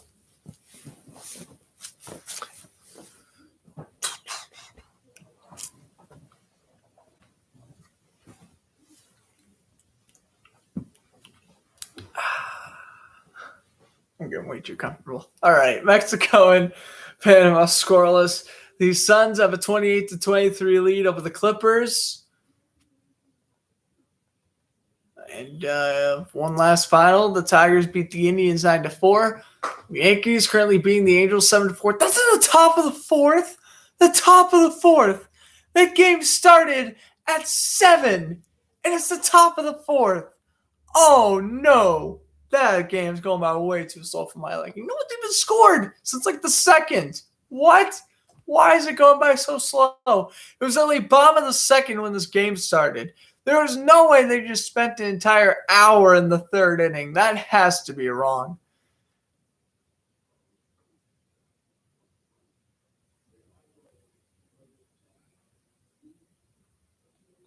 My goodness. All right, Blue Jays have a 6-5 lead over the Blue Jays, top of the sixth. Padres have a 7-5 lead over the Reds in the top of the fifth. Red Sox beating the Royals 5-1, top of the sixth, because that game's still going on. Really? It's not a delay? All right. The Braves beating the Mets 13-2. Good Lord. Orioles beating the Astros 4-1, the bottom of the fourth. The White Sox beating the Twins 3-1, bottom of the third. And the Marlins beating the Phillies 8-5. That game currently in delay. And the Rangers Athletics starting right now. So Montreal is on the power play. They're going to call Sergachev for some sort of penalty. Wouldn't be surprising if it was either for tripping or roughing, but that is neither here or there. Montreal does get their well-earned power play. It looked like Lekanen was actually going off to the locker room, so hopefully he's all right. That, again, looked like a pretty scary hit. He got up fine, it looked like, but ultimately have to get that checked out. Hopefully he passes some MRIs, and hopefully if we don't see him back by the third, then hopefully we see him by game 3.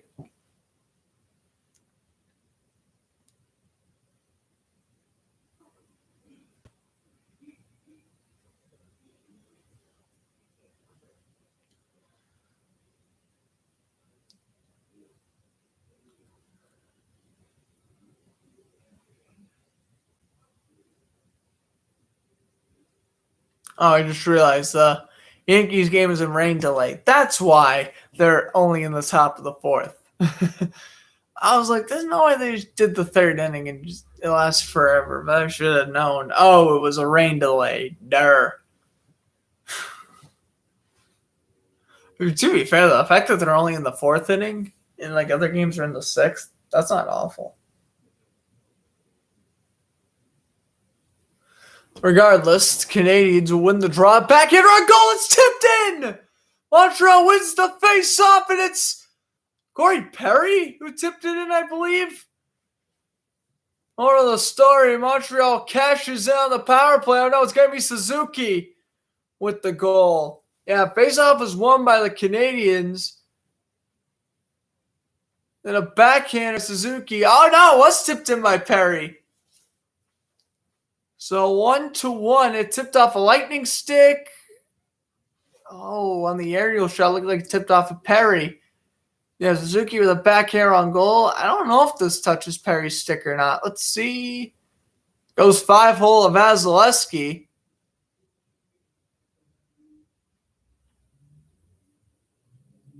Yeah, I gotta give Suzuki the goal, not Perry. So 1-1. And now I think they're still without Lekanen. So, good, you're on the board, but if you lost your first line left winger, oh dear, that's not ideal for them. Anyway, it goes Paul Byron with speed. Taken away. Now the Lightning give up possession. I'll tell you one thing, Montreal playing much faster since the puck drop. I think they gained some momentum after that goal. Here's a shot, blocker side, and they miss. Petrie down low. Bounced off at Edmondson's stick. Now here's Hedman. Bring it up ahead. Now here's for Gord. Flipped in around the boards. Backhander out to center. Here's Armia. Shaking off one man. The backhander to the left-hand side of the net. That's no good. Kept in down low a shot. Saved by Vasilevsky. Gord will dish it over to Sarnik, and he takes a hit. Here's Coleman on the pass. Now here's Josh Anderson. Anderson going on in the pass. Near the blue line. Kept in. Here's a blast. Oh, and is that in? No, it's not.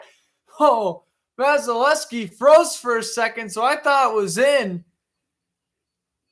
But I guess not. That was Weber who took the shot. And almost 2-1. That quickly. Oh my goodness. Now Tampa Bay has to play horizontal hockey here. They literally passed it back to Vasilevsky. That did not work in their favor. Montreal still all over Tampa Bay. Toffoli. Pass over to the right wing. That doesn't connect. He tried to find Suzuki, and it's cleared. Puck goes around the boards, and icing is called.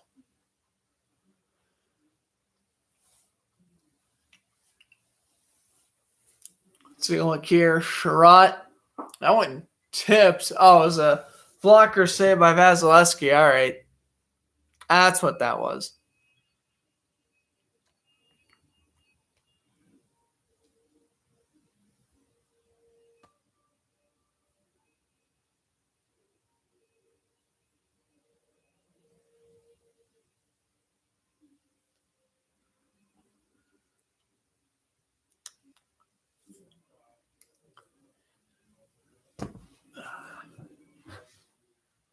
Johnny, pleased in the chat. All right. Face-off ticket here to the blocker side. 7.5 to go. Second period. Gonna lead it up ahead. Platt will shoot it wide. Here comes Montreal.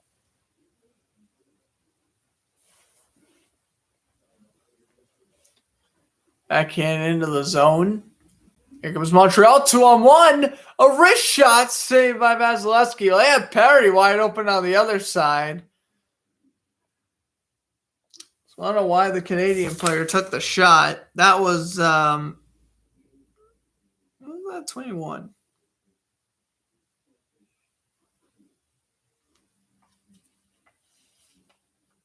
Yeah, Vasilevsky with a good save regardless. But, Perry, well, again, a little chippy there with Nikita Kucherov.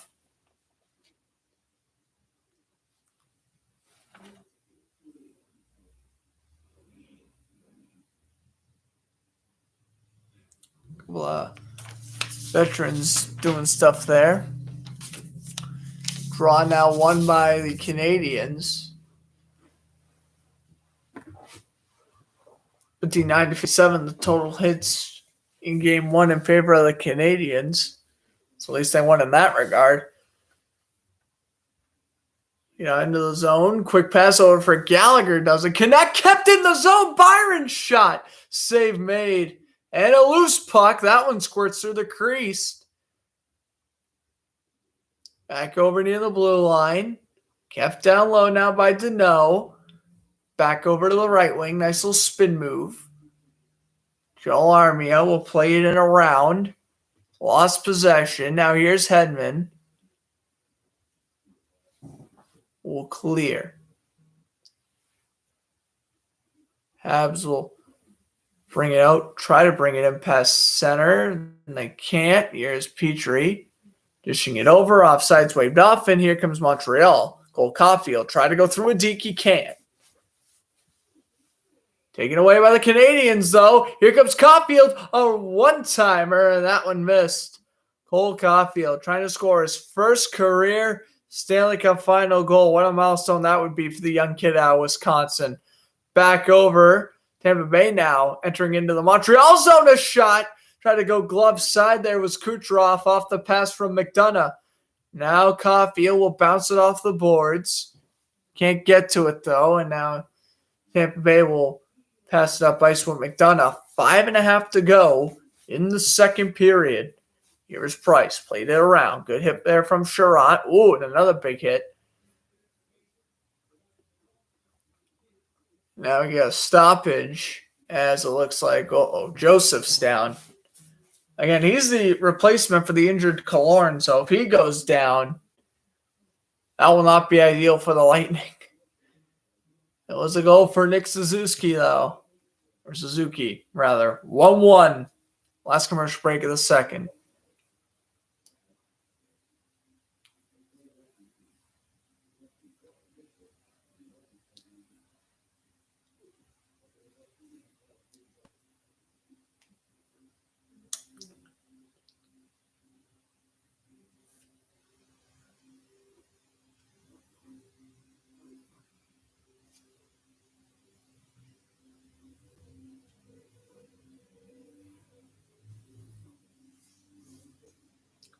the Suns still winning? I wonder. Oh, they are. 45-35. All right. Of course, Suns win. They're in the NBA Finals, so we'll see what happens.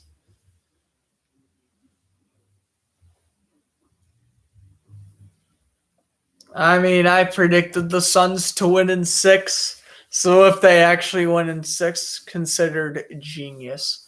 And I thought the Hawks were gonna, or no, I thought the Bucks were gonna beat the Hawks in 5, but that series is at least going 6, if not 7. So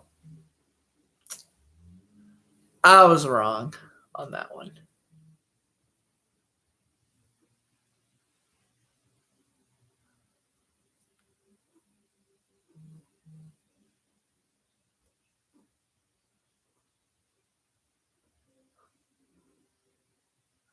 We hit a commercial break. It remains 1-1. Could be like 5-1 if Andre Vasilevsky was not the Tampa Bay Lightning goaltender, I can assure you. Yeah, looked like McDonough tried to shoot in his own zone, but he accidentally clipped Joseph in the nose. That's very unfortunate for McDonough. We saw 2 Canadian defensemen run into each other earlier, so there has been miscues on both sides. We're up ahead now by Montreal. Down to the final 5 minutes of the second. Out in front for Byron. That pass doesn't connect, and now Kucherov will try to get possession. Kotkaniemi tries to steal from him, but here comes Tampa Bay up the other way. Sergachev will shoot on in. Around the boards it goes. Flip down low for Point. Point gets hit by Joel Edmondson. Crowd wants a call. They ain't going to get one. Price will dish it over. Here's Josh Anderson. Josh Anderson going on in. Tries to go 5-hole. And Vasilevsky shut the door. Here's Danault. Passing it down low. Played around. Danault. Gonna wait for Petrie. That shot kick save. Vasilevsky. Ooh, now 2 Lightnings pile on top of a Canadian. And this one will be cleared. Savard. We'll leave it. His net. Oh, no. There's actually going to be a stoppage. What? Why did I not catch the stoppage? No idea. We're having a face-off. Okay. Take a look again on the Petrie redirection from Corey Perry. Then the Josh Anderson shot moment ago. Trying to go 5-hole. Vasilevsky able to shut the door in the nick of time. And Joel Edmondson, the good hit on Brain Point. Joel's going to win the face-off here and bring it up ahead to the final 4 minutes. Tampa Bay steals up through center they go. Blake Coleman, nice little toe drag. He dishes it over to Goodrow. Back over to Sarnik. Yeah, and a stick goes flying for Montreal. Tampa Bay gets it back now off the DD pass. Flipped into the zone. That one taken away by Montreal, and they clear. Around the boards. Here comes Gord. Up ahead, icing is called. Now, face-off taken back in the other end as we get to see a Subway ad. Love to see it. Said no one. Ever.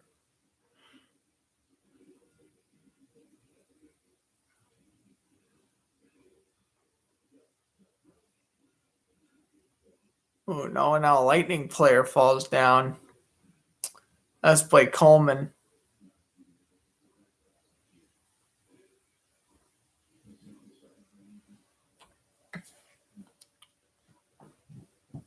So Joel Armia is going to go to the penalty box here.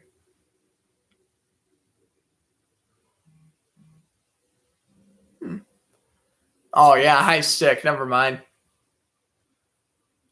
Well, kind of more of a cross check, not really a high stick. It's more of a cross check.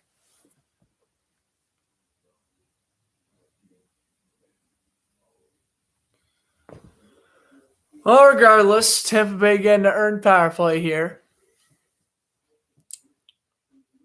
Back over near the blue line. Here's Victor Hedman. Hedman will wait. Pass down low. Back to Hedman. Hedman waits. Back down low. Sarnik to Hedman. Fakes the shot. Pass out at front point. Glove saved by Price, and he smothers.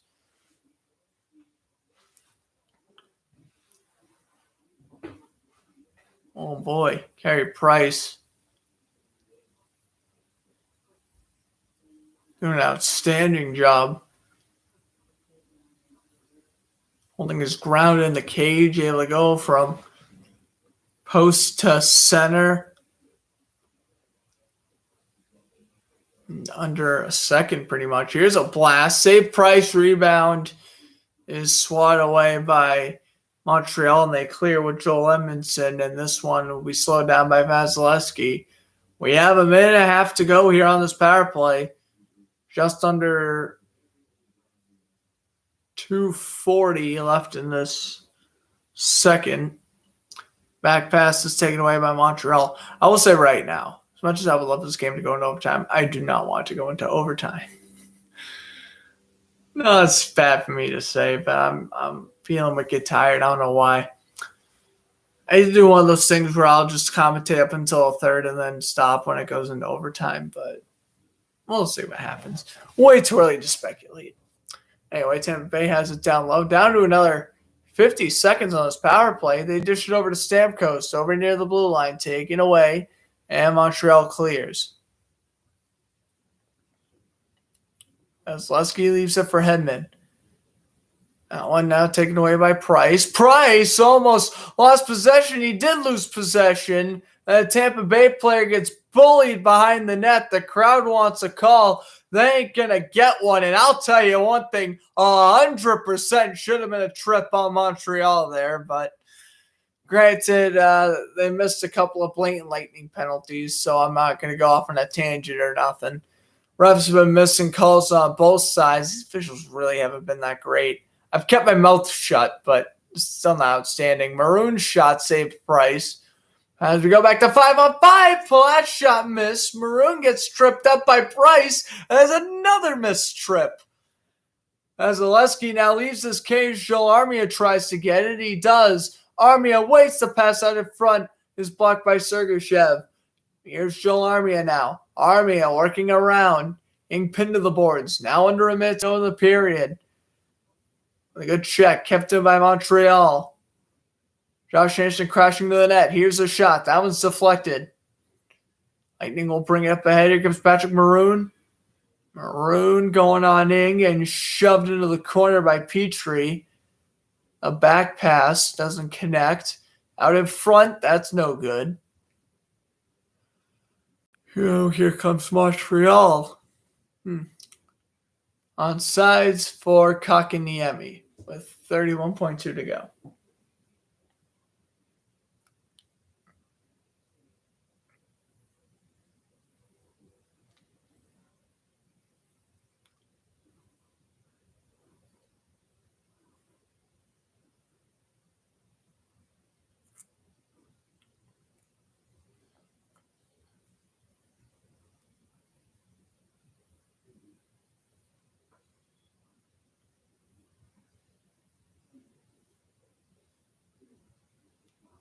Face-off is going to be won by the Lightning, and they clear.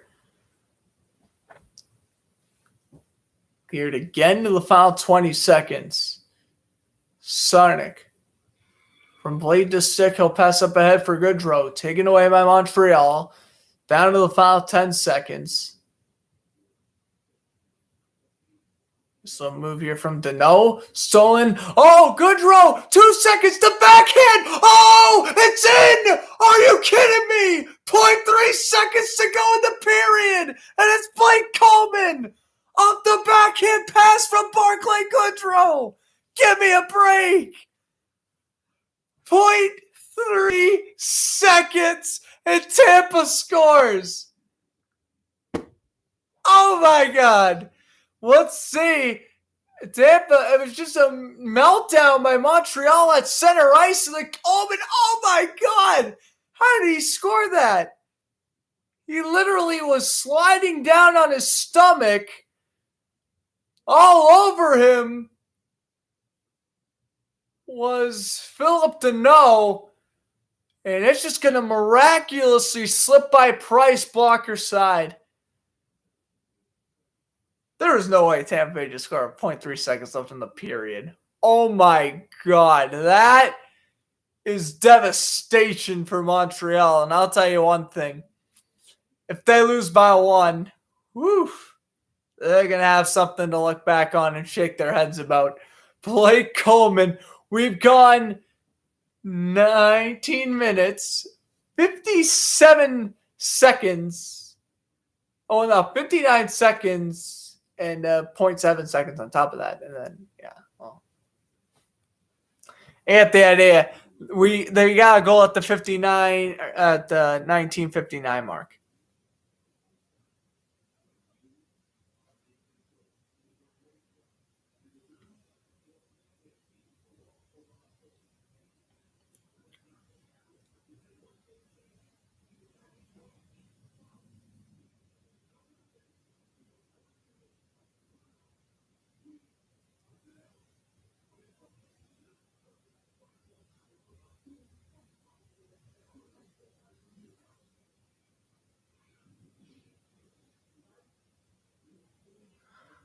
All right.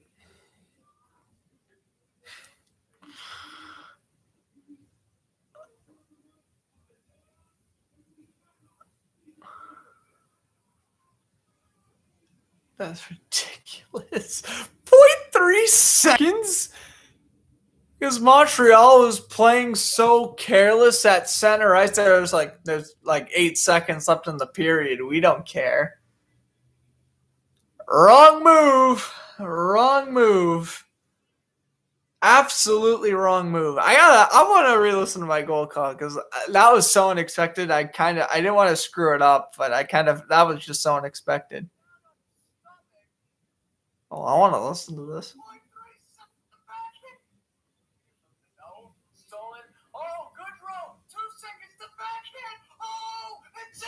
Hey, that's not a bad goal call, honestly. All right, that was a good goal call. All right, good job, me. Caught off guard on that one. Nice little good job. Pats on the back. I'm a loser, don't worry. But hey, I will be screen recording that one tomorrow. I'm legit going to go to bed the second this game ends. I actually stayed up till 3 a.m. That's why I'm so tired.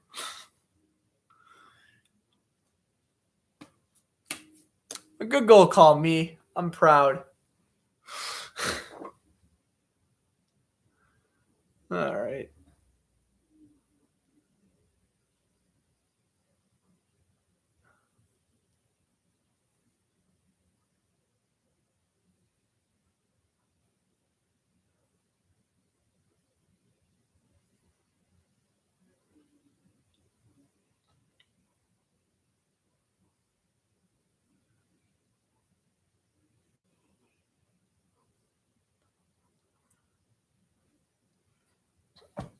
Oh, Jesus. My phone just hit the floor. Wonderful. All right. See Blake Coleman and Bruins are doing the Bruins are not signing Blake Coleman. I don't even. Well, I mean, if they did, that'd be sick. But I don't know. They have to pay him like $20 million. No, I think I want the Bruins to pay $20 million at Blake Coleman. The Bruins would give Coleman like a 2-year, like $12 million deal or something. I would do that. Like 3 years at like $14.5 million. Dude, that is ridiculous. How you let up a goal with 0.3 seconds left? That has to be a Stanley Cup Finals record for latest goal scored in a Stanley Cup Final game. That has to be, right? 0.3 seconds? I think he has been around for 102 years, though. I don't know. If Blake Coleman is on the Bruins next year, I mean, I'd be down for it. Just don't overpay him. And also, at that rate, yeah, DeBrusque is gone, and so is a lot of other people.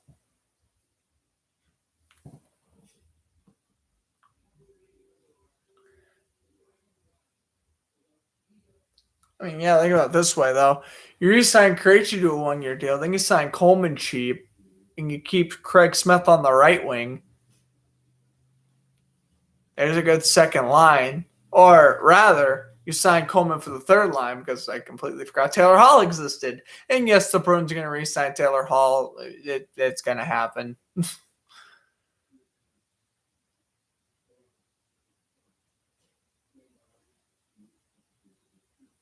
I mean, that's ridiculous. 3 12 mil? Yeah, I would accept that. Again, he's going to be a third liner, but he's going to be a very good third liner.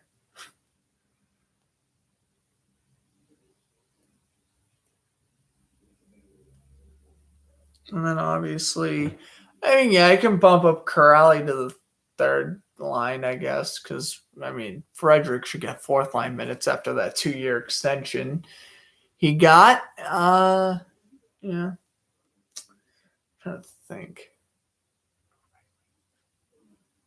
I mean, is Chris Wagner still going to be around? Okay, well, Wagner, fourth line right wing. The fourth line left wing would be, I don't know, maybe someone in free agency.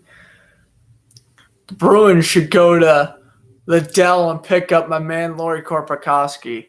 He would only cost them like $600,000. I'm kidding, they wouldn't do that, but yeah. Like Corrali, yeah. If they gotta get rid of Corrali, then yeah, I'd get rid of Corrali to sign Blake Coleman.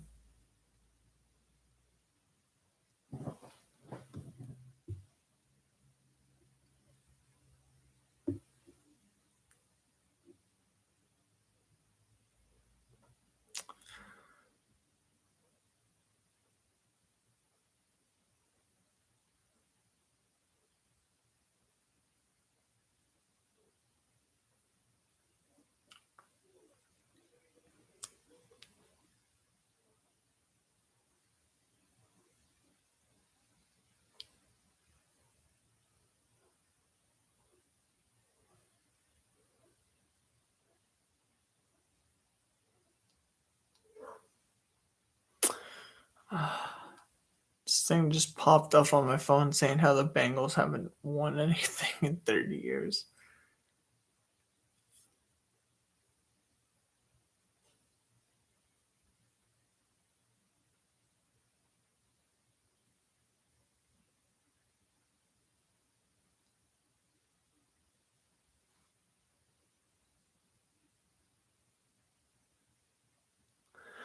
Yeah, the Bengals are a joke.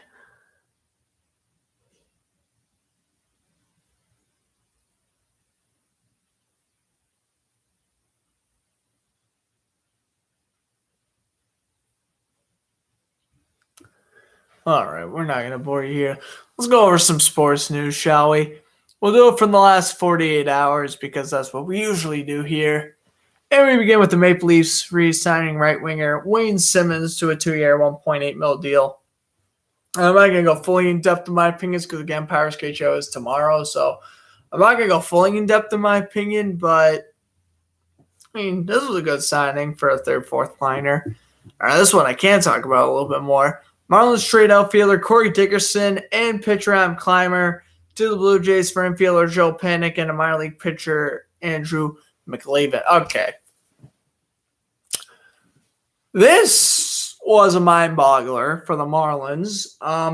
Trading away their starting outfielder and a decent bullpen arm for out of his prime Joe Panik and a prospect pitcher who I heard isn't outstanding. Really, Marlins? I mean, listen, the Marlins are obviously not going to go anywhere. They're obviously going to, I mean, what, they were 11 games below 500 the last I checked, but, I mean, I think they trade Corey Dickerson and a decent bullpen arm for nothing is ridiculous. I mean, Joe Panik, let's be real. He is not doing what Corey Dickerson does on a nightly basis. Talking about Coleman. And replacing Krejci? Maybe. I mean, Coleman plays wing. Krejci plays center. Oh my God. Does that mean Curtis Lazar's getting second line minutes? Oh no. No, that would never happen in a million years. I don't know why I was thinking that. I'm thinking because they're going to keep Kirill for the third line, get Frederick on the fourth line. I was like, oh, God, Curtis Lazar on the second line. Like, I like Lazar, but no. Nah, second line centers where the Bruins trade away absolutely everything, and they got Jack Eichel. Woo! That's going to totally happen. No, I don't think the Bruins stand a chance in the Jack Eichel sweepstakes. I know he's like, oh, he went to Boston College. He's going to go to his hometown team or something. Like, no, he's not. He ain't getting trade in division. He's so clear that he's going to get traded to a Western Conference team. Like, some desperate Western Conference team like, I don't know, like the Blues or the Jets, the Stars. It's going to be the Predators, maybe the Predators. It's going to be one of those teams that are right there on playoff contention, but like they need that guy so they can go further in the playoffs. I mean, like I was hearing reports, like if he's going to get traded to an Eastern Conference team, it's either going to be the Rangers or the Hurricanes for my two Eastern Conference teams. For the most part, I see Eichel getting traded out west, or at least in the Western Conference. Trade a package deal to the Kraken. Yeah, how about that? Yeah. Hey, at least that'll be a cool idea. Trade him to the Kraken. All right. Oilers re-signed center Ryan Nugent-Hopkins to an 8-year, $41 million deal with a no movement clause. We'll be digging into that tomorrow on Powers Gate Show. I'm going to just say right off the bat, awful contract, but that's for tomorrow. I already talked about the Shea Weber / ESPN announced they will not sign broadcasting legend Gary Thorne. Thorne, of course, worked for ESPN, covered hockey from 1992 to 2004, calling the Stanley Cup Finals from 93 to 04. Utter atrocity that Gary Thorne is not returning in the booth for ESPN next year. You can fleece Buffalo. Wow. For Taylor Hall, not for Jack Eichel. Here's the thing with Taylor Hall. He had 19 points in 30-something games. Taylor Hall just underperformed in Buffalo. That's why they trade him away for nothing. The Sabres are not going to trade away Jack Eichel for the equivalent of a second in Anders Bjork. It's not going to happen. Like, the Bruins can't just give them Charlie Coyle and, like, maybe a second or, like, a third and a fifth, and Buffalo's going to take that. Like, they're not going to do that for Eichel. That's another reason. Oh, yeah. Center. Second line center. Charlie Coyle. I'm way too tired to be doing this right now. But, yeah, Charlie Coyle. He's the second line center, not Curtis Lazar. Let's forget I said Curtis Lazar was ever a second line center ever, because last time Curtis Lazar was a capable second line center was back when he was with Canada in the World Juniors. All right, moving on to the Sabres re-signing head coach Don Granto to a 3-year deal. I mean, listen, he wasn't good, but Buffalo just sucks in general, so give him 3 more years. Why not? Just, again, more reasons for Jack Eichel to leave. Trailblazers power forward / center Zach Collins refractured his foot after missing the entire season last year. That sucked. And then we had some awards. Kirill Kaprizov won the Calder. Marc-Andre Fleury won the Vezina. Fleury, I would definitely say, is the most questionable award out of the bunch. McDavid won the 10 Lindsay and the Hart. Of course, Hart Trophy is technically the NHL MVP. And then Rangers defenseman Adam Fox won the Norris. And oh my God, Trevor Bauer's back in the news. I forgot about this. Currently under investigation for assaulting a woman he had relations with back in April of 2021. And then the most recent report that I posted 3 hours ago, the domestic violence restraining order field and executive and executed, I can't read, has been placed against him. So pretty much a restraining order has been placed against Bauer. This was back 2 days ago. And Bauer reportedly had multiple graphic images and sexually assaulted this woman twice. Yeah, not good. On to, well, obviously not worst news, but pathetic news. The NHL has hired, oh God, they hired, they hired a brick. They hired the equivalent of a brick. No disrespect to Josh Richards, but why are the NHL hiring TikTokers? Can they hire me? I have over 200 followers on TikTok. Can I be the voice of the fans? Like, what's he even going to do other than advertise the hell out of the game? Nothing. At first, I thought, he's the voice of the fans, so I thought he was originally going to, like, speak his opinions on social media. We'll speak, like, the fans' opinions about, like, bad refereeing and stuff, but, yeah, I don't think that's going to be the case. So, this is pointless. Moral of the story, don't sign TikTokers if you're a professional franchise, especially in sports. Don't do that. All right, Lakers hire former Knicks head coach David Fizdale as their assistant. And I'll tell you one thing: this news was this news made me smile from cheek to cheek. This is great news. The Saints re-signed All-Pro right tackle Ryan Ramczyk to a 5-year, $90 million deal with $60 million guaranteed. Round of applause for. I mean, in reality, you can already make a strong case that Ryan Ramczyk's already the greatest Saints offensive lineman ever, right behind Willie Roaf. Like, you can literally already make a case for this guy being like a top 3 offensive lineman in Saints history. So props to him. He's getting a contract, and good for him. The MLB bans former Mets GM Jared Porter to the 2022 season for inappropriate conduct. Back with the whole texting ladies and another sexual predator on our hands. Absolutely wonderful. What is wrong with baseball and sexual predators? I don't know, but I posted 2 things about that today. Ridiculous.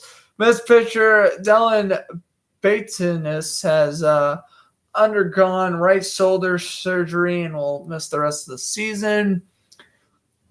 This was kind of cool. Nationals beat the Rays 50-6 off the third career hit for a cycle for shortstop Trey Turner.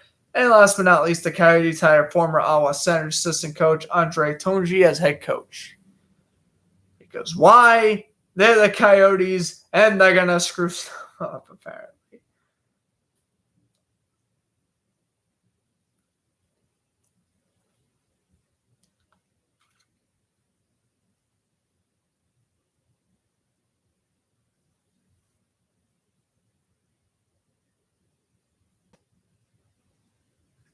Okay. I think that's pretty much all the news.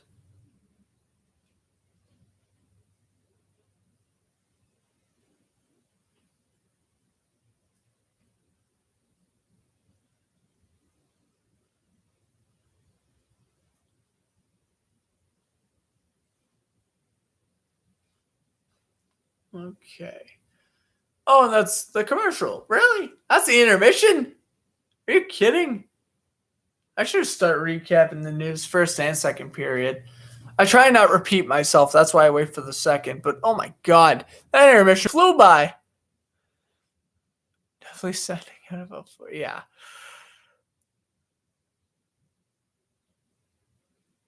Yeah, I mean, I felt Grubauer should have won, but whatever.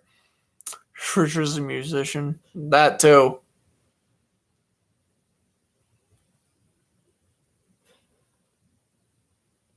Josh Richards is a musician. He's a TikToker. He just should be absolutely nowhere near the NHL front office, even if he has the most useless role in human existence. Lightning win the draw, third period underway. And this one's not going to be played in. Up ahead with speed, here comes Tampa Bay. The quick pass deflection by Gord is no good. Gord now keeps him behind the net, out in front. Good save by Price. Oh, my goodness. Back over to the blue line from blade to stick it goes. Flipped in down low.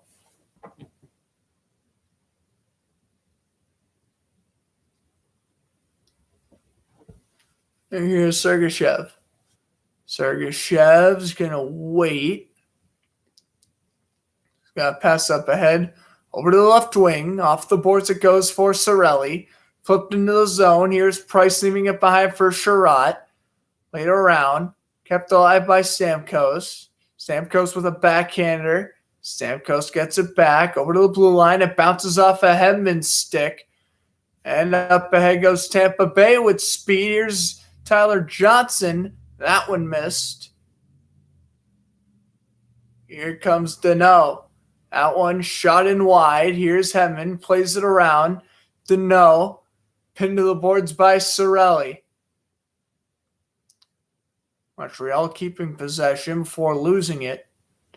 Off the boards. Lightning will chip it up ahead. A backhander. Now be played by Lehkonen. So Lehkonen is back. All right. Good to know that he doesn't have a serious back injury or something. He's back. Of course, he's probably going to still have to test for MRIs, but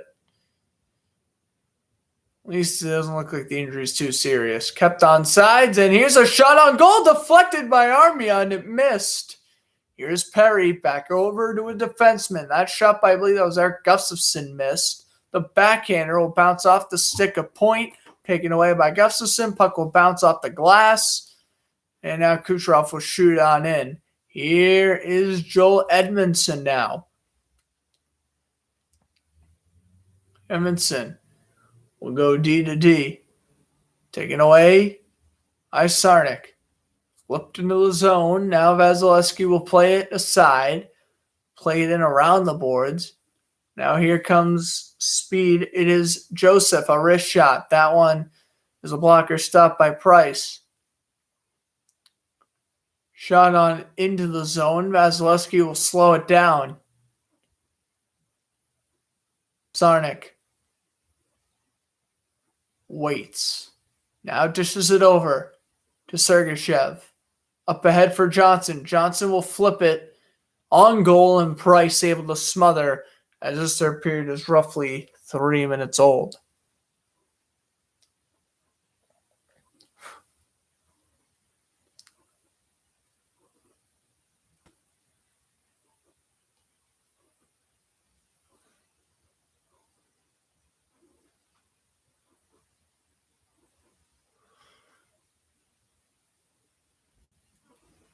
Face off. Won by Tampa Bay. The original shot missed. Here's the rebound. Oh, man. The stick blew up. That was Danault's. Up ahead goes Montreal anyway. Paul Byron will backhand it. Now Varlamov or Vasilevsky. Oh, the V's are killing me. Varlamov's on the playoffs. Oh, good Lord. Help me. Canadiens keep it in down low. As Vasilevsky will watch it play around his cage. Over to Josh Anderson. Pass down low to Kakaniemi. Back over to the blue line. Missed. Shabbat will now get back from his own end. Played around and stoppage.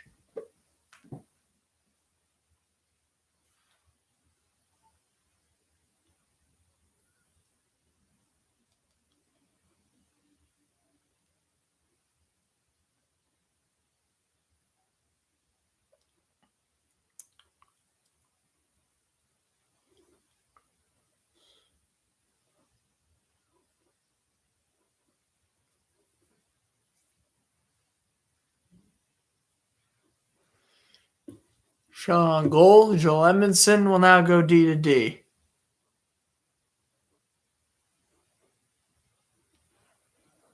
Shot on in. Here's Gallagher got pinned to the boards.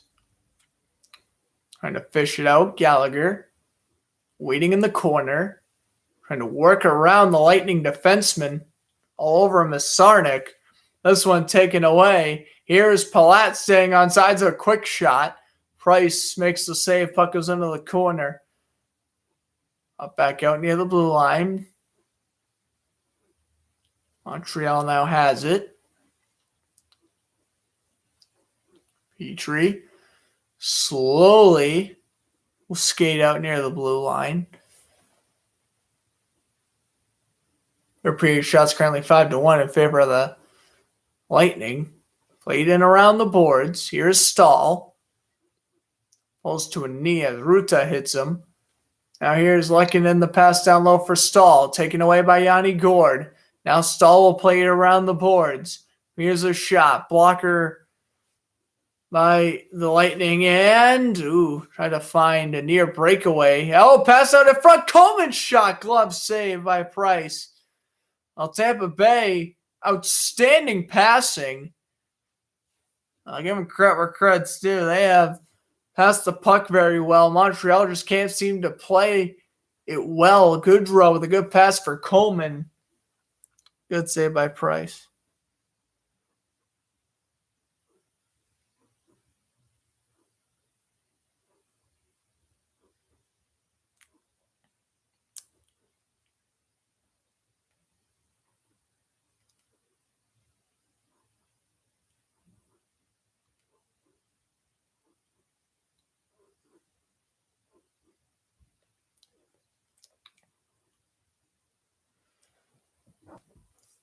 Anderson out in a puck jam. This one is cleared. Flip back in. Cirelli off the boards. Shot on in. Now Montreal will get back and they'll clear it down the length of the rink. Icing waved off as Josh Anderson is there, but then he immediately loses possession. Paul Byron lost the puck, flipped into the zone. Now is a Cirelli taken away. Here comes Kakaniemi now. Kakaniemi waits. That one missed. Puck played in down low. Played around by Savard. Puck will bounce off the boards. Here's Kakaniemi. The backhand over to Lehkonen. That shot is blocked.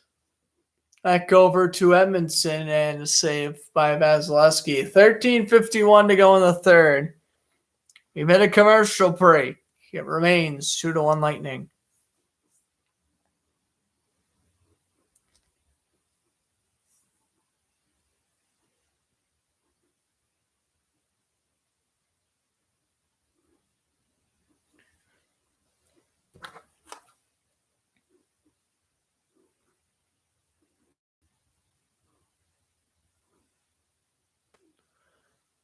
I think the Angels and Red Sox are. Oh, that went 5-2, and that game's also been delayed. Are you kidding me? And then Yankees and Angels 7-4. That game's also in delay. Oh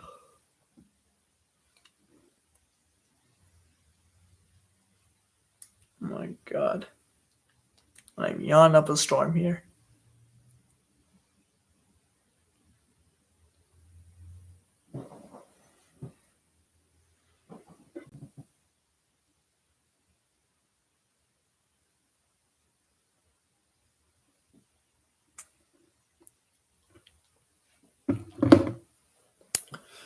Hopefully, we have about 2 more commercial breaks left. Well, 2 more commercials left in this commercial break. We do have 2 more commercial breaks left, unless overtime, which, oh God. I don't want overtime today. I don't want overtime Friday either. Overtime can occur on Sunday, though. Or July 3rd, whenever that is. Or 2nd, or whatever. I don't know. I just like the fact how they didn't have a game on July 4th. Like, that was good. Because obviously, it's 4th of July. Obviously, an American holiday. I mean, I chill out with my family all day that day. So, very happy that there is no hockey on that night. I'm thinking if I'm going to do a broadcast, I might do the hot dog eating contest. Call me crazy all you want. But I just might commentate the hot dog eating contest. We'll see.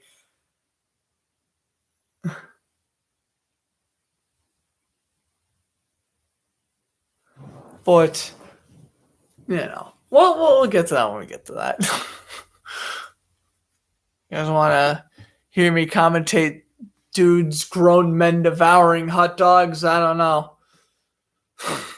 Good news is I'll be in the afternoon, so I might be able to do it. Wraparound, saved by Price, and the rebound. Scribbed out by Montreal. Oh, pass down low. Gourde. Johnny Gourde. Oh, he lost possession. And up ahead goes Montreal. Oh, yeah. Hopefully the Red Sox game does get rained out. Yeah, they win 5-2. They get win number 50. That's the third team to get 50 wins, right? Well, props to the Red Sox. Now we have a 3-game lead over the Rays. That's good. They won like 7 straight, too. The Red Sox are like unbeatable right now. But granted, they faced the Yankees and the Royals, but still. Oh, well, and the Rays a couple of times. Anyway, flip back out. This thing is waved off, and Shea Weber will try to bring it up ahead. Quick pass through center. Cole Caulfield the pass. Nice little backhand, and Suzuki can't get the shot off. Well, I got the shot off, but it was a good save by Vasilevsky. Played in down low, slowed down by Price. Made off the boards. And now here comes Montreal. 3-on-2 the other way. Canadiens with another good chance. Brandon Point's all over him. Oh, my goodness. He's committed robbery on him. Here's Kucherov a shot. That one missed. I want to see a replay. There was no chance Montreal had shot scoring on the other end. I'm just going to leave it right there. Brayden Point was all over the Canadian shooter. That should be a penalty shot. I don't care what anyone has to say. That was, at least from the camera angle, absolutely bogus. Icing is called. Suzuki was ready to take the shot. Oh, are they going to show the replay? No, they're not going to show the replay. They're going to show the Kucherov chance, though. That one was very close. Here, I think, Toffoli who had the puck. How is he supposed to shoot? Brayden Point's grabbing him. How is he supposed to shoot? How? Oh, if I was a Montreal fan, I would be enraged by that. Toffoli can't get the backhand shot because Point's just like, I'm going to grab you now. It's like, dude, it's not part of the rules. This isn't football where you grab the dude and you tackle him. Point goes on in. That one's poked away. I just love calling out officials, and it's when it's not during Bruins games. Because you guys know that as long as there's a bad officiating call, I'm going to point it out. Obviously, Bruins, I'm way more over the top with my reactions, but the moral of the story is I'm a fair guy.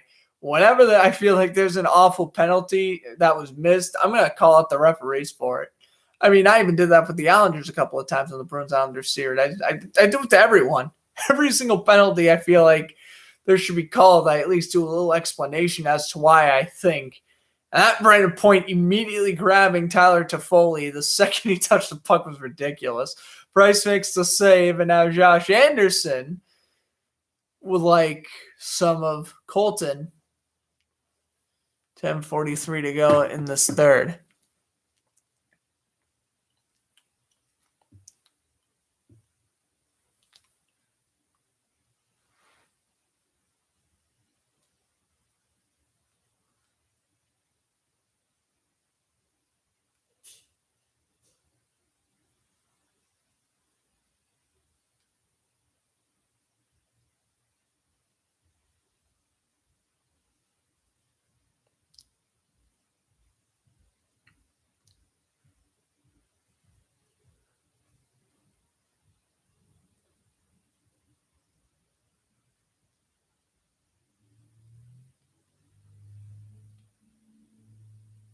Face-off is won by the Canadiens, and this one we cleared out to center. Passing over to Gord. Yanni Gord. Lost possession. Here comes Danault. Flipped into the zone now by Suzuki. Varlamov the Bees. They're driving me crazy. Shot out in front. Save Vasilevsky, and the rebound is no good. It's like the fourth time I've called Vasilevsky Varlamov. I swear to Varlamov's not the playoff screen. Yeah, I know he is. I don't know why I'm getting it confused. Well, it's the Bees. That's why. It's driving me up a tree. Well, regardless, Montreal, decent chances out in front. I mean, they have Paul Byron on the doorstep trying to score blocker side, but ultimately it was no good. And there's Gallagher crashing in front. Another close chance. Les Montreal, yeah. There's a shot. That one's turned around. Like, I swear, if I start calling, like, Vasilevsky, like, Ben Bishop, or, like, Carey Price, Patrick Waugh, or something, I'm going to be like, all right, we're commentating a game from a different era now. Chris Chelios, you're on the Canadiens. That's how the front. That one didn't work. I don't know why I said Chris Chelios of all people, but there's a lot more legendary Canadians than Chris Chelios, but neither here nor there. There's a pass down low. Puck will bounce off the boards, played around. Taken away by Montreal. Watch me do that to him. I'm just going to be like, oh, Lightning goalie's Nikolai Khabibulin. We're in 2004. Deal with it. That is my mood right now. There's only 9 minutes left. Remains 2-1 Tampa. I can assure you if the Lightning score one more, it's most likely over. But Montreal coming up the other way, 2-2. They might have other plans. Here comes Suzuki going on in. Icing called on... Oh, icing actually waved off. Okay. Icing waved off on Petrie. Petrie going on in through center. A shot glove save Vasilevsky.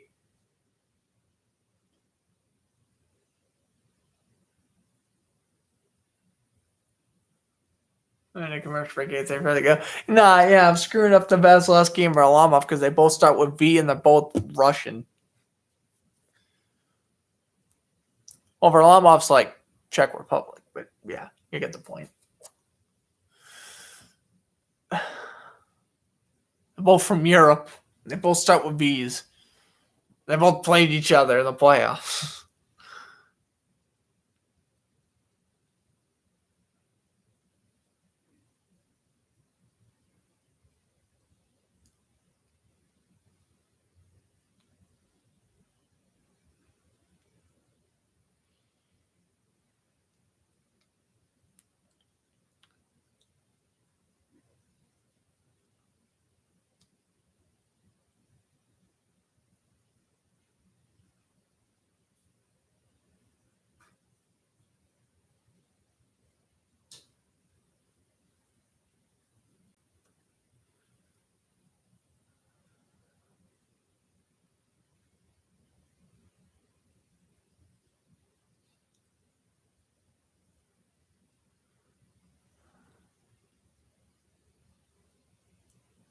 Dude, the Mets are losing 20-2. Really? Really? Really? Yeah, they allowed 20 hits. Oh my god. Ugh. Mets, you suck. Freddie Freeman almost hit for the freaking cycle, too. Really? Mets, you're like 6 games above 500. What are you doing? Why are you losing to like the 4th worst team in the division? At least it's not the Marlins. But still, that sucks. I don't really care for the Braves either. I mean, good for Freddie Freeman and Acuna. Those two I could care less about the Braves in general. Deal with it. Okay. Yeah, but today was a weird day for the NBA. MLB.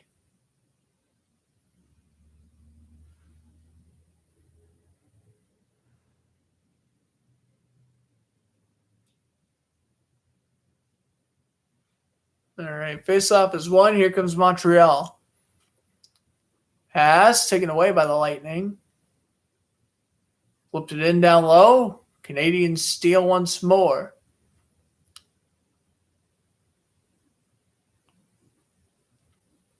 And now an offside.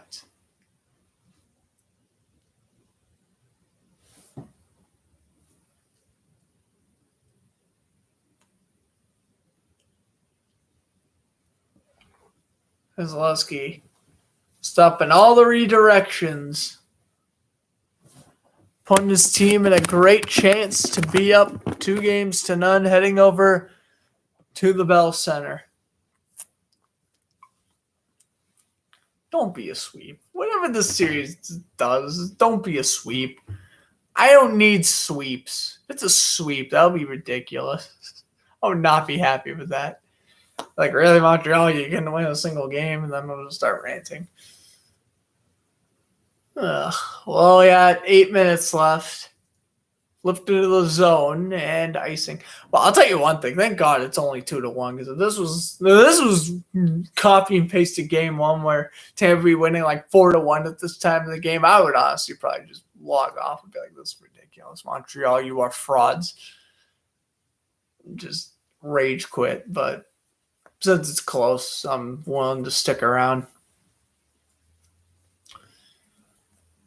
It's only 10:39. Oh my God. I've literally broadcasted to like midnight before. This is pathetic on my part. I've literally broadcasted to midnight before multiple times. I didn't squawk once. My God. Playing around. It's possible, so you go back to yeah. I mean, think of it this way. Quicker the finals ends, quicker the offseason starts. Because the teams already began their offseason. Like, they've already lost players to Europe and hired some coaches. Pass out in front. The backhander outs off the boards. Laying down low. Back near the blue line. Here's a shot and deflected and missed. Pass out in front. No good. Sherratt. Fix the shot. Shoot it. What's he doing? Backhander? That's not going to work. Sherratt had a good chance, but he whiffed on it pretty much. Oh. That's not good for Montreal. Sherratt now shoots it on in, and icing is gone. No, nothing's called. Never mind. Nothing is called. We resume play with a pass up ahead. Just get over to the left wing. Flip down into the zone by Gord. Now Edmondson will play it off the boards. And then down low for Gord. Hit by Jeff Petrie. Here's Tyler Johnson. Now Johnson lost possession.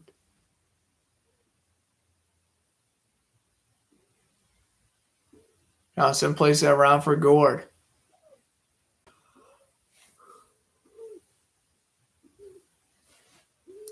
Sorelli. Waiting, dishing it back to Sarnik out in front. The tip by Johnson. A good save by Price. He's stuck with it. Konkaniemi shoots this one wide. Here's Sarnik with a backhander out the center. Taken away by Montreal. I think one thing though. If Tampa seriously wins this game 2-1, they score off of 0.3 seconds left in the period. Like, that would be ridiculous if Tampa Bay wins, because the Canadiens defense just didn't try for the last 3 seconds of the period. Oh boy. Well, we're gonna head to our last commercial break. Up 20 to go. It's 2-1 Tampa.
Game 3 Friday, Game 4 Monday, Game 5 if necessary on Wednesday. I will be on the call for games at least 3 and 4. I just want to commentate the cup clinching game. That's all I want to do.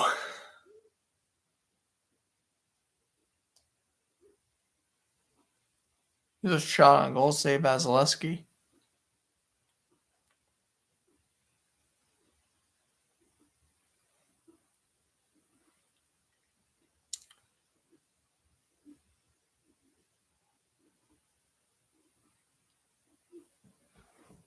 Dano, 13 for 20 on faceoffs, 5:22 to go.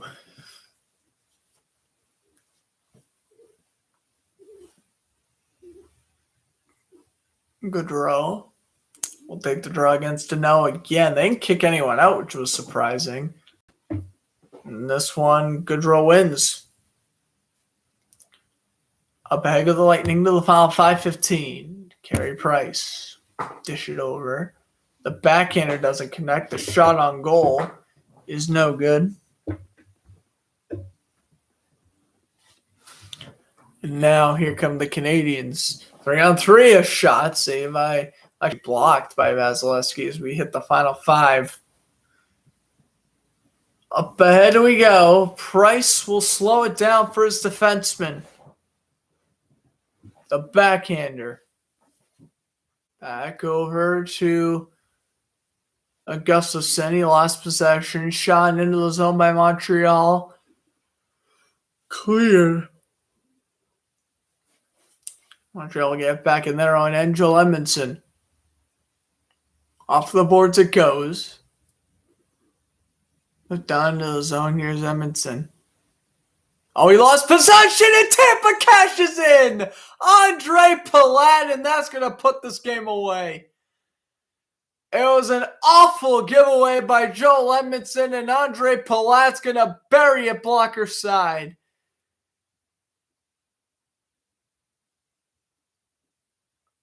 That's going to essentially put this one away. 4:18 to go. I mean, Joel Edmondson, you are professional hockey defenseman. Look at where you're passing. Who are you passing it to? You think Cole Caulfield's coming up the boards? I don't think so. Easiest goal of Andre Palat's career, and Tampa takes the lead 3-1. That is ridiculous.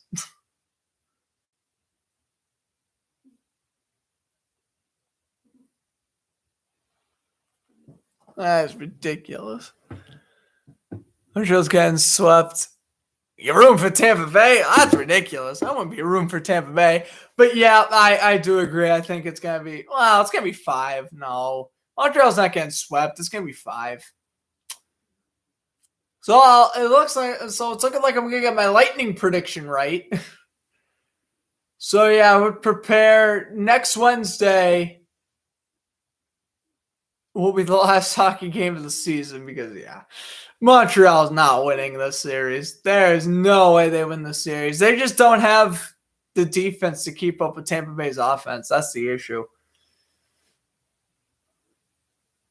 And the Canadiens, the fact that they've only scored 2 goals in 2 games too, you gotta score at least 3 or 4 against Vasilevsky because Carey Price is playing his heart out and they are giving him absolutely 0 goal support.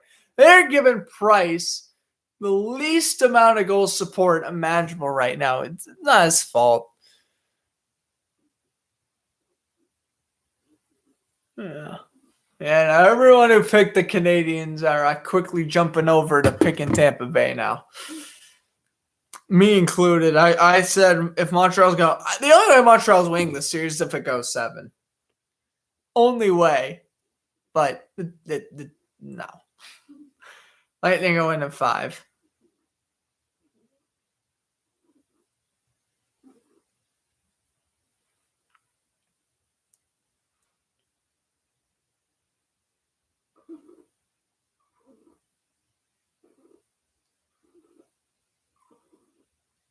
Yeah.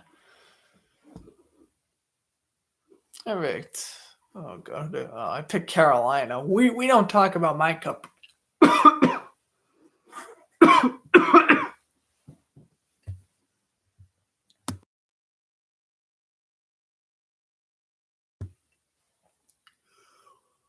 Oh, pass on front, good save. Oh god, now my voice is destroyed. Oh god, apologies for that. We don't talk about my cup prediction. I said it was going to be Carolina and Vegas. We don't talk about that. I said Tampa would lose in the second round to Carolina. What majesty. What an absolute great pick. And I said Montreal would lose in the second round. So I already got this one wrong. I don't know. My Stanley Cup predictions this year were not the greatest.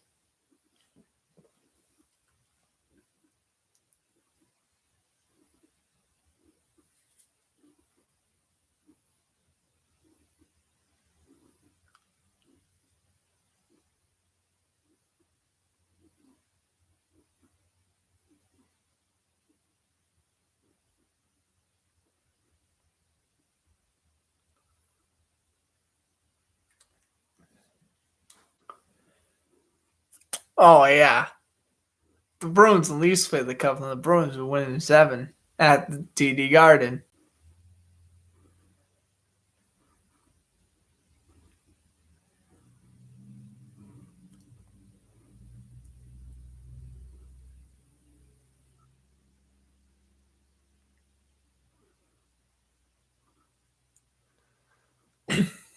But it was into the corner. The final minute 45. Well, I mean, I could do the whole spiel of technically if Montreal scores before the minute 10 mark, they have a chance of coming back. I'm literally, come on, Canadians, I'm literally gift wrapping you an announcer jinx. Score! I literally just gift wrapped you an announcer jinx. Oh, okay. They made some good attempts at least. Vasilevsky hugging the post on made a good save.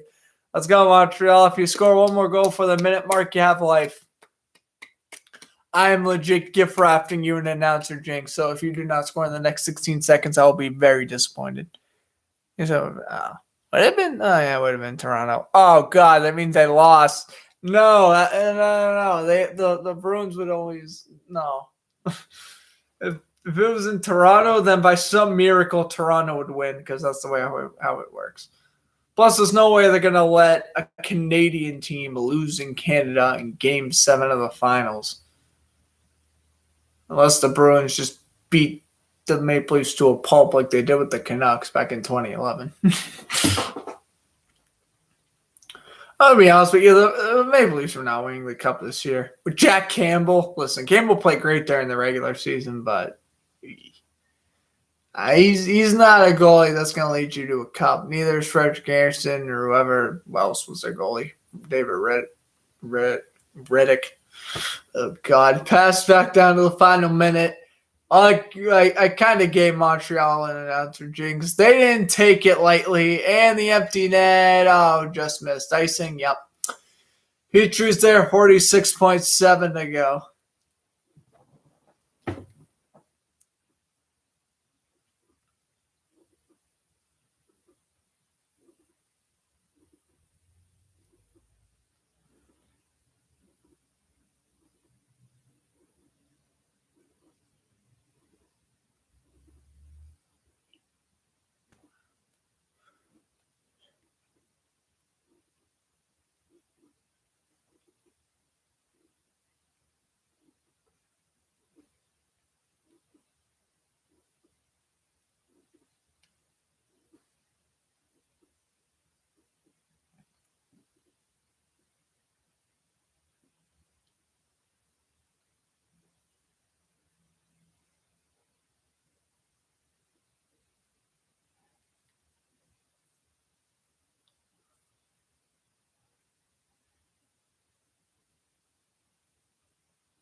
Montreal going to burn their last time out here. 46.7 to go. They got to put Price back in the net.